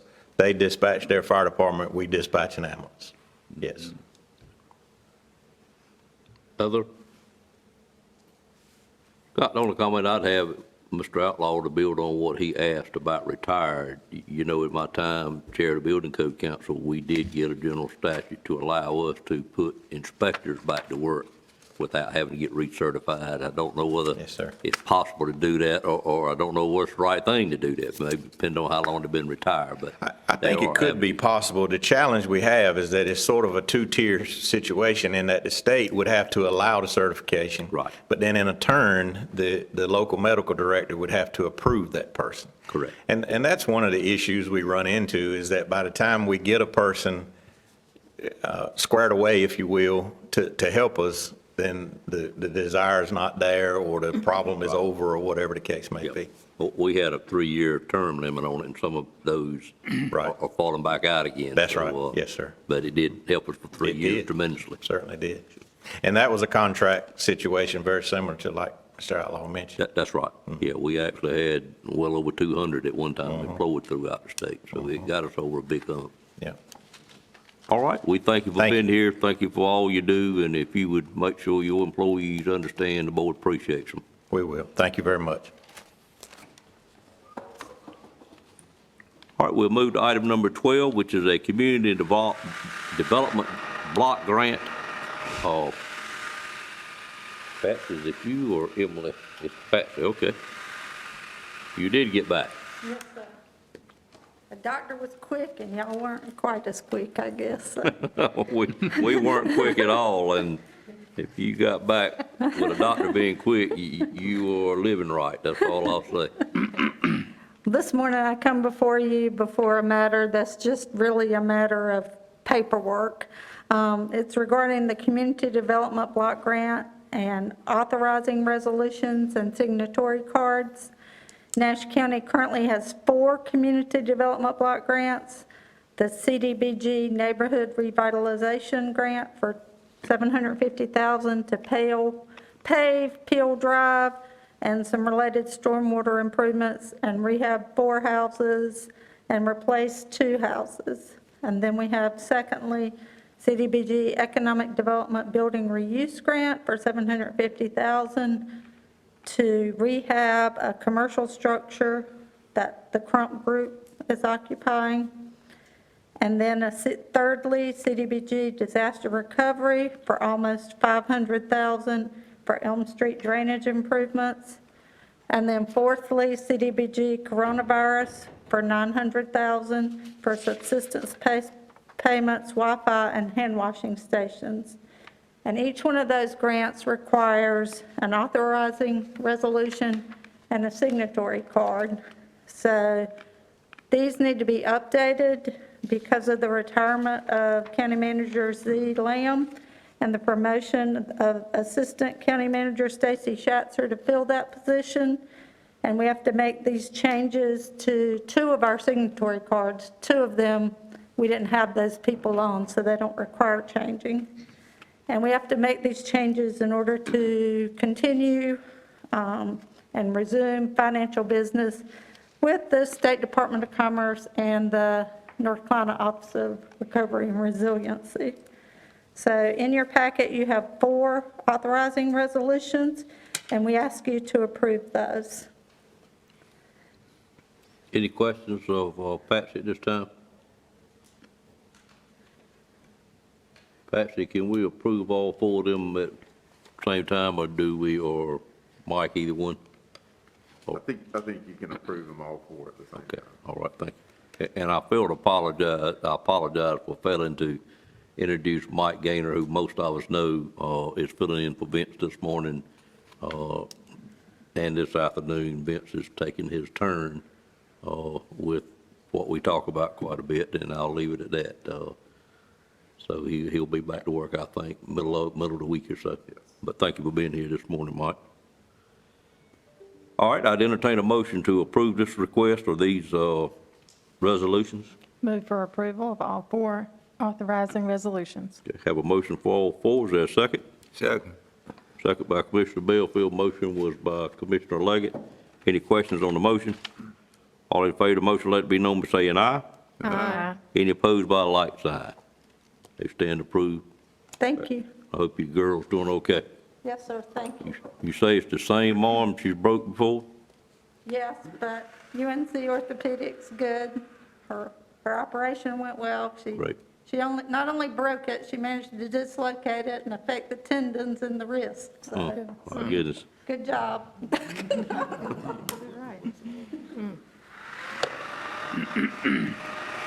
All right, we'll move on to item number 13, which is the Community Development Block Grant Building Reuse for the Crump Group Project Ordinance. I'll call on Donna Wood at this time.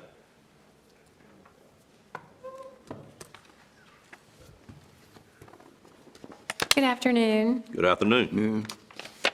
Okay, the item that I have before you, so Nash County has been awarded $750,000 for Building Reuse Program grant funds from the North Carolina Department of Commerce, Rural Infrastructure Authority, and the Rural Economic Development Division.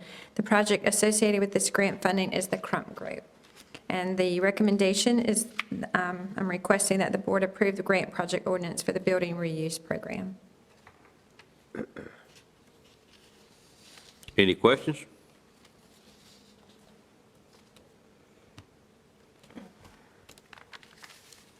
None, I call for a motion to approve.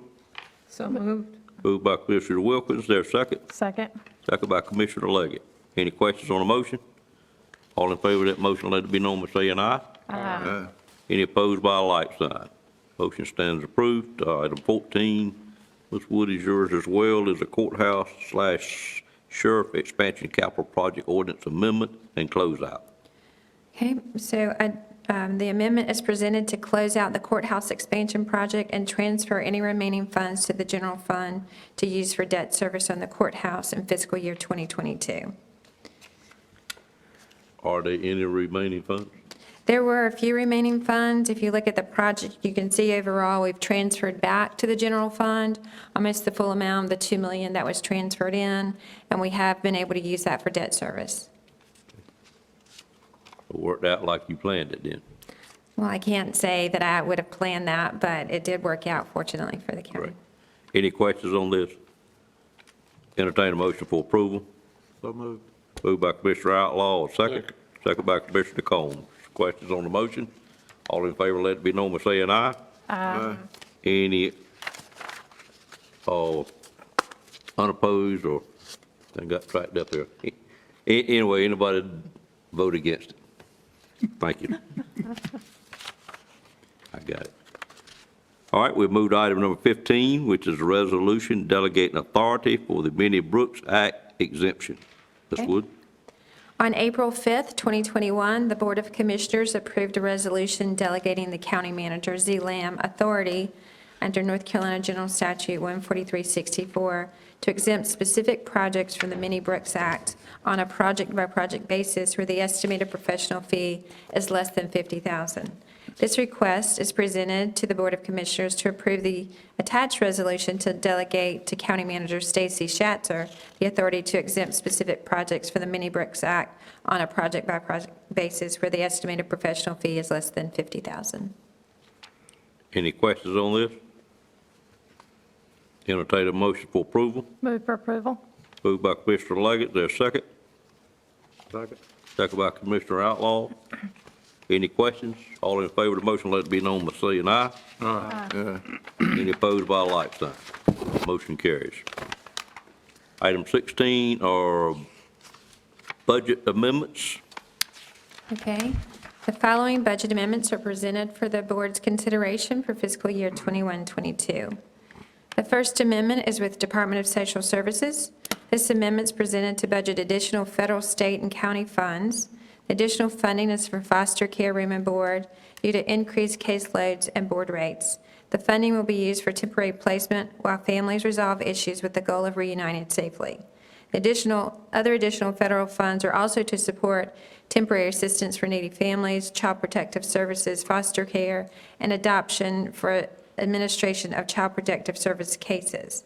The additional LEAP COVID-19 administration is 100% federal funds for administration of the LEAP assistance program for qualified citizens heating expenses.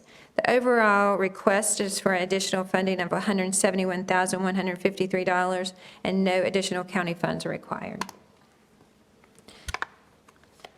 The next budget amendment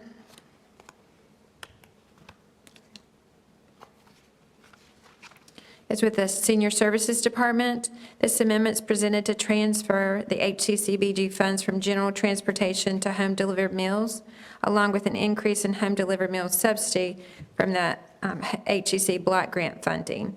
It's an overall change of $628, but no additional county funds are required. The next item is with our library.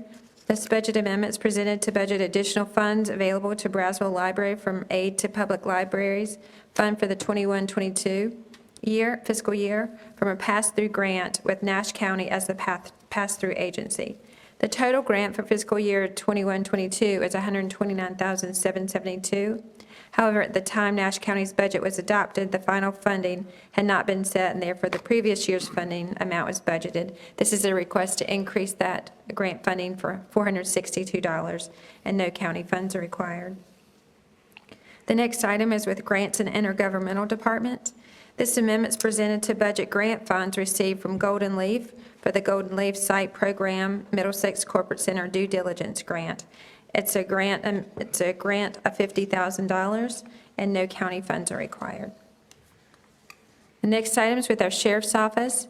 This amendment is presented to budget grant funds received from the Governor's Crime Commission to purchase a mobile license plate reader and rugged laptop.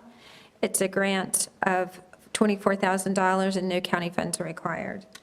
And the last item for budget amendment is insurance proceeds associated with the asset forfeiture funds. This budget amendment is to budget insurance proceeds received for Sheriff's Office 2017 Dodge Charger, identified as totaled. The vehicle was originally purchased using Department of Treasury asset forfeiture funds, and these funds will be used to purchase a replacement vehicle. It's $20,807, and no county funds are required. All right, any questions on either of those 6 budget amendments? Entertain a motion for approval. So moved. Moved by Commissioner Wilkins, a second. Second. Second by Commissioner Outlaw. Questions on the motion? All in favor of the motion, let it be known by saying aye. Aye. Any opposed by a like sign? Budget amendment stand approved. Thank you, ma'am. Thank you. 17 is board appointments, and I'll call on our county manager. I don't know why I want to make you a city manager. I don't know either.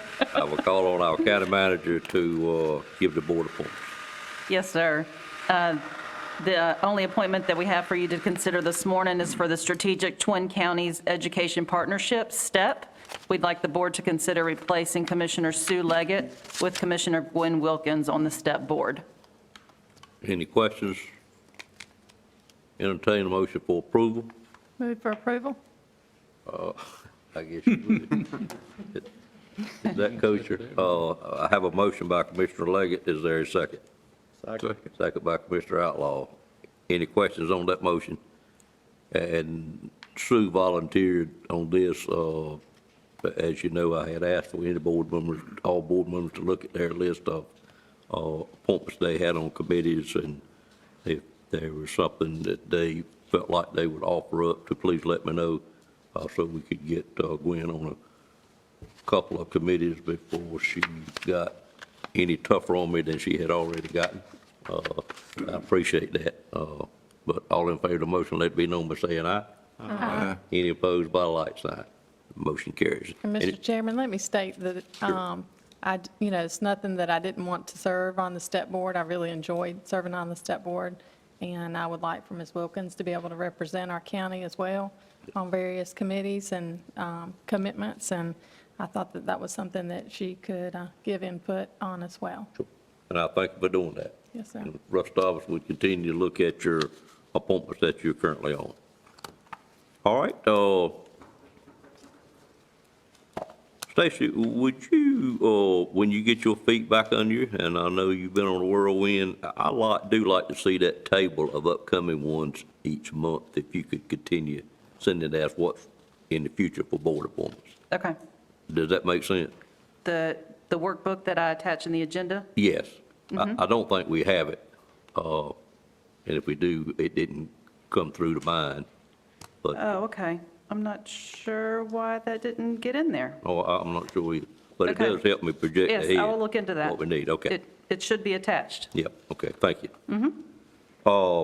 We'll move on now to item number 18, which is monthly tax report, and I'll call on Doris Sumner, who is the most patient lady in the building. Good afternoon. At this time, I'd like to present the monthly tax report. As you all know, this report is designed to keep the board current on activities in the tax collector's office. The report is for your information only and does not require approval. However, it is recommended that you accept the report so that it will be noted in the minutes. And if there are any questions, I'd be glad to answer. Any questions on the tax report?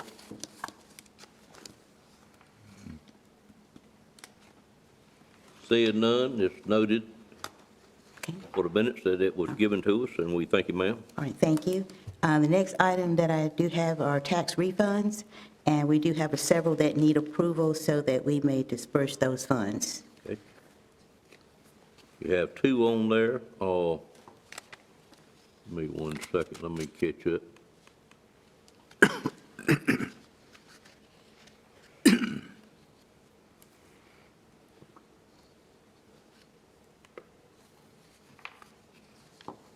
Any questions on those?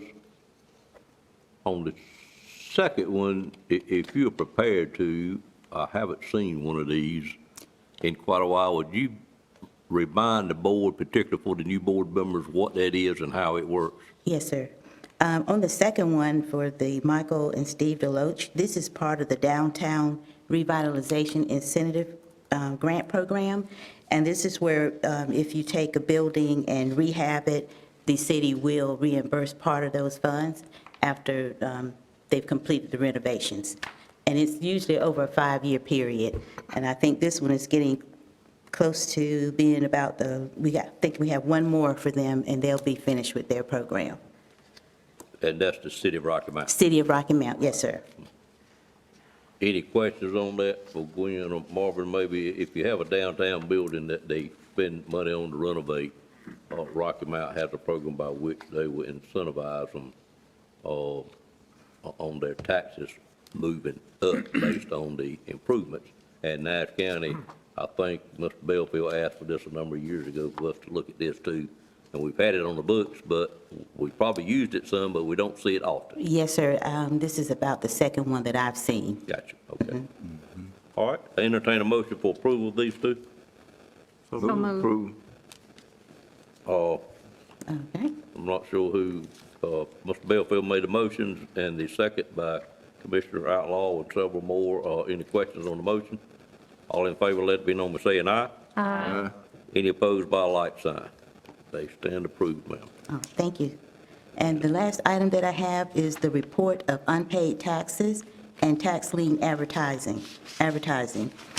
Usually I put this at your stations, but we were able to get it into the agenda this month. And what I need from the board is that it requires that the tax collector on the first Monday in February of each year reports to the governing body the total amount of unpaid taxes for the current fiscal year that are liens on real property.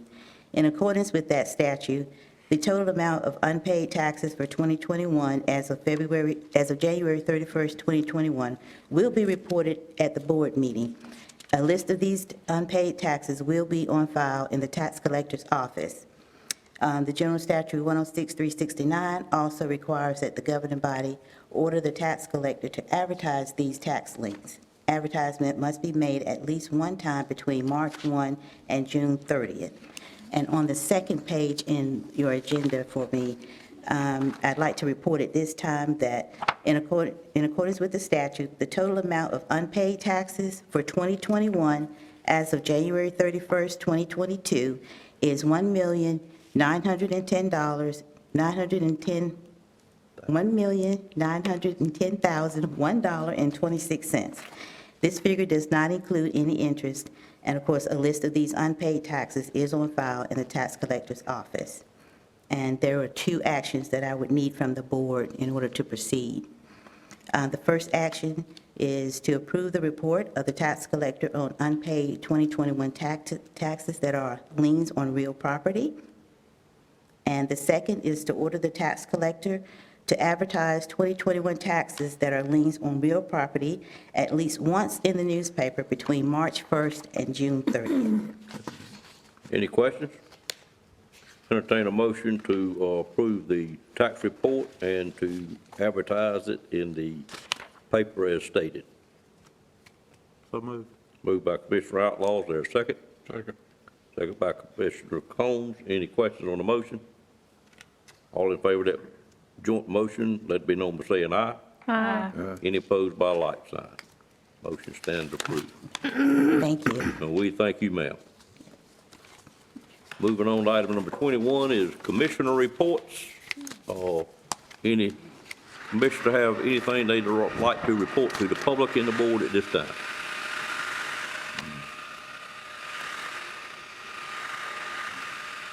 Well, New met last week, formerly Need, called Need, now it's Nash, Edgecombe Wilson, Community Action.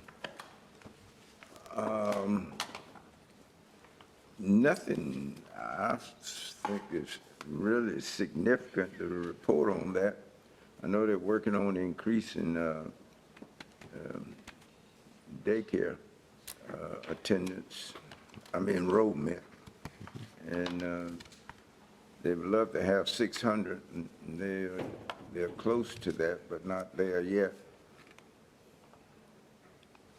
And that's the only committee that I have a report on that's met,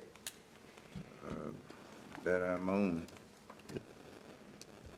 Thank you, Mr. Bellfield. Mr. Chairman, Yes, ma'am. I just wanted, for those who don't know, we, myself and Mr. Bellfield, I guess, will be representing Nash County at the National Association of Counties Conference in Washington, D.C. When is that again? The 12th through the 16th. Talking about the NACO Legislative Conference. Sure. Okay, board appreciates y'all being willing to do that. Any other comments from board members? Just that we don't have a mid-month other than budget information, and I think that's been published, so everybody knows the date and the time that starts. I think we're doing that for the next couple of months. Actually, February 1 day, March 2 days, right? Right, correct. All right, a couple things. I'm very pleased on behalf of the public to make a couple of announcements from the board. We had two citizens that live in Rocky Mount that one reached the age of 100 on Saturday, and we have one that will reach the age of 100 coming up pretty soon. Stanton, I think it was only 27. 26. Okay. But of course, that is a heck of a milestone. I'll tell you a little story to show you how much of a milestone it is.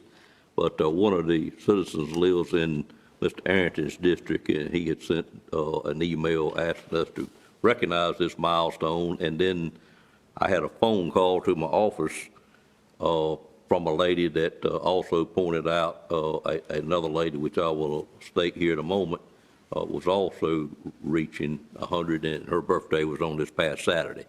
So Doris Booth was the lady that I got a phone call about, and she lives at 206 Clifton Road in Rocky Mount.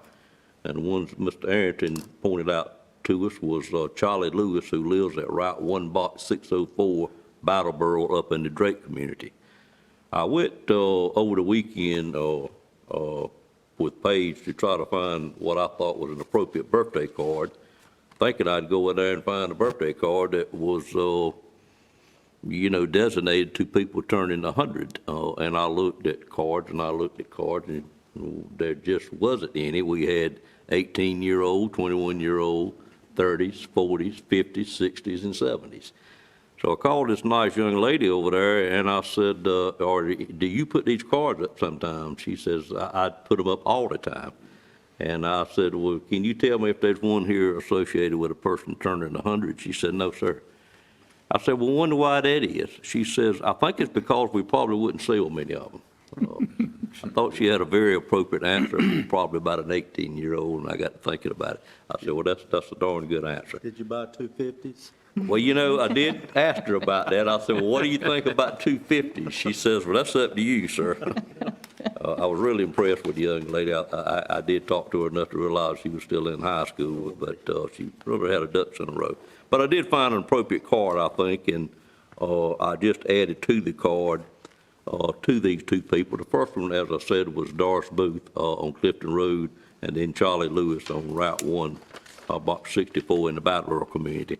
But I said, and each one of the board members has signed it. I'm going to give Mr. Lewis to Mr. Ayrton, and he's going to make sure he gets that. And I'll make sure that the lady that called me about Doris Booth, I'll get that to her. And I did notice on social media that City of Rocky Mount actually recognized her on Saturday as well, and our Sheriff Department had some people there, so they were aware of that as well.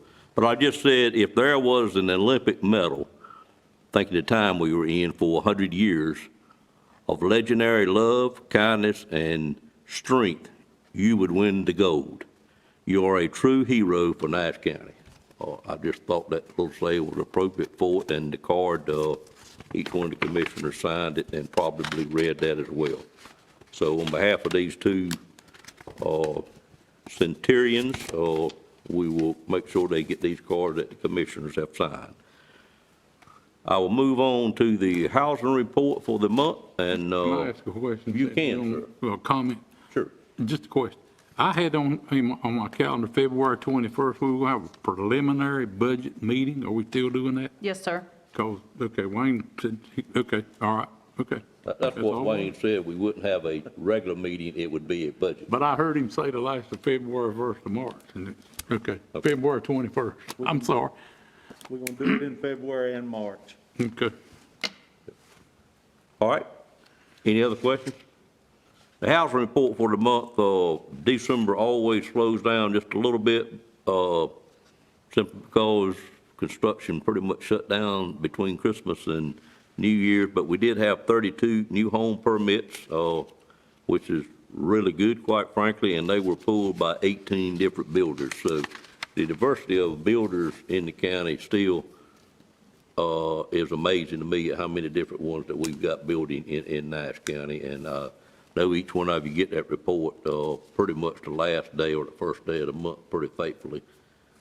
And the one thing I am amazed at and is the cost of these manufactured or modular frame homes. And we actually had one permit pulled this month, which I'm going to make a point to go see this home. The cost was $280,000, so it's pretty amazing. And that's why I like to include them in the report, because they are not inexpensive housing anymore. Sometimes they're more than what our stick-built homes are. But I do think it's very helpful to the county, and if we can spread these permits out quite a bit. And probably one thing I ought to do is try to start determining, or have Mr. Tyson determine what districts they are in, so we'll know. But pretty much I know where they are, and concentration is still quite a bit in Districts 4 and District 3 and 4.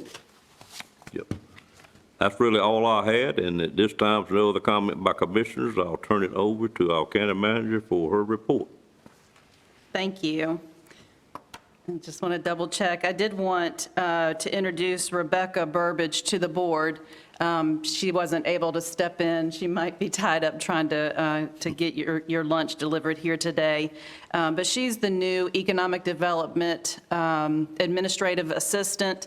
Stay. Here she is. Did you call me? Thank you.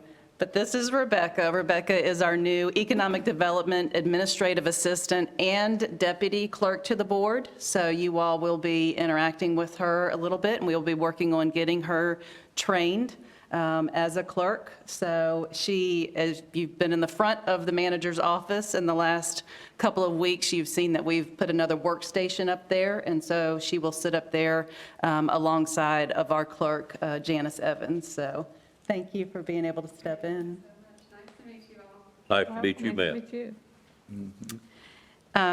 I was asked to join the NCACC Risk Pool Board of Trustees, and I'm honored to do so. I will receive my orientation this week virtually and attend my first meeting on March the 3rd. If you'll recall, Z sat on that board, and I was honored for them to reach out to me and ask me to sit on that board as well. Why don't you tell us a few words about what that board does? Well, it's the risk management pool, and of course, Nash County is part of the pool for insurance, property liability, and workers' comp. So that pool works on a lot of the big cases that are being seen across the state. Self-insured. That's the question. Is it self-insured by the counties that are in it? The pool, yes. Yes, okay. Yes. Gotcha. And I'll tell you more after I get my orientation this week. Yep.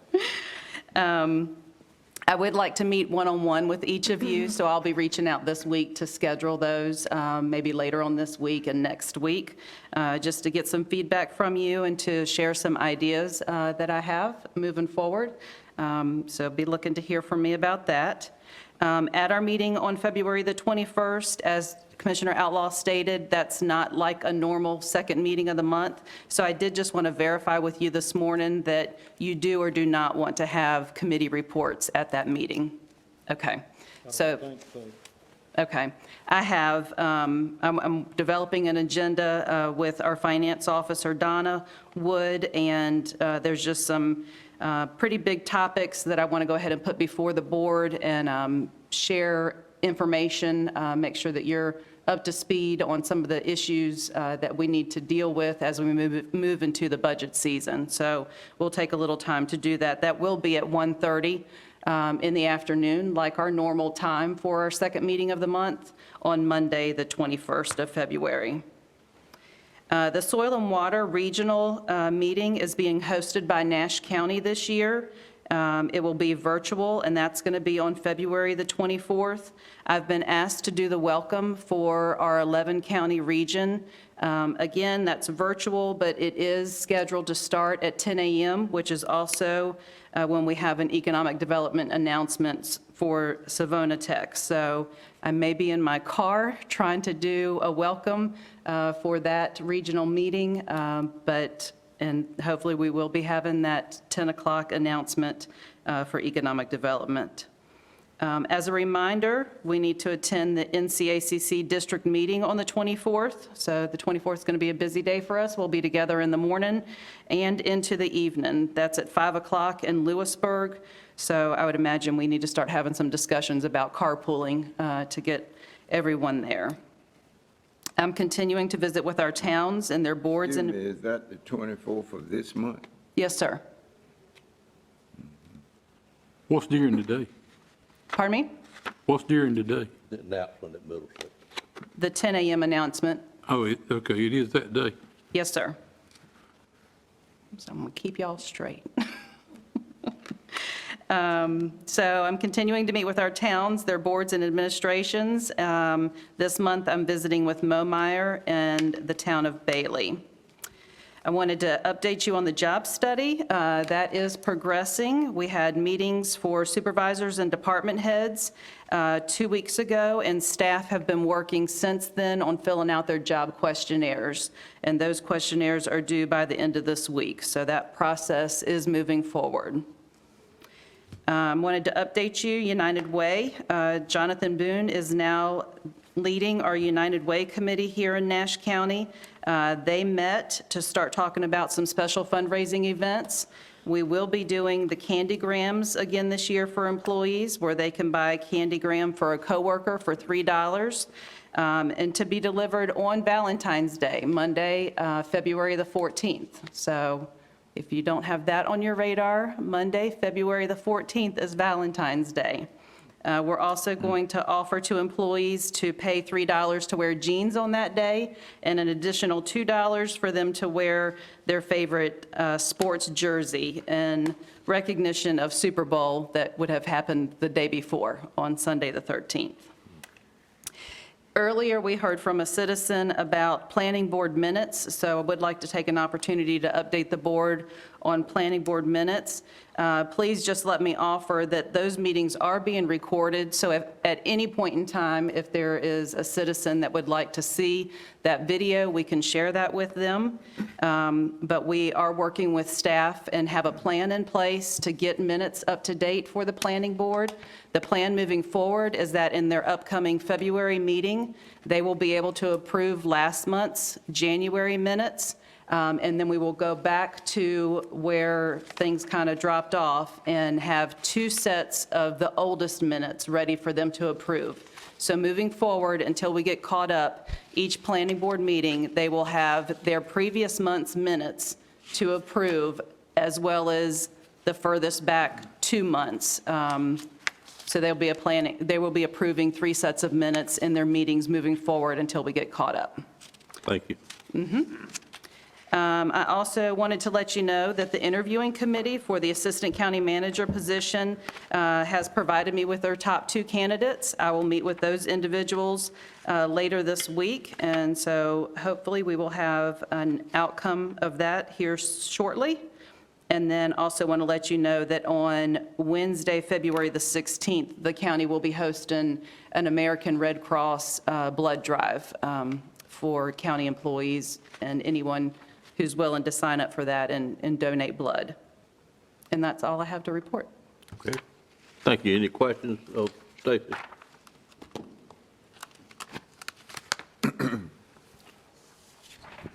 All right, I appreciate that. We do have a need to go into closed session, and I guess lunch is probably in the back, so what we'll do is I'll call for a closed session meeting to begin about 15, 20 minutes after we call for the closed session, and then we'll immediately recess, and then we'll come back into closed session.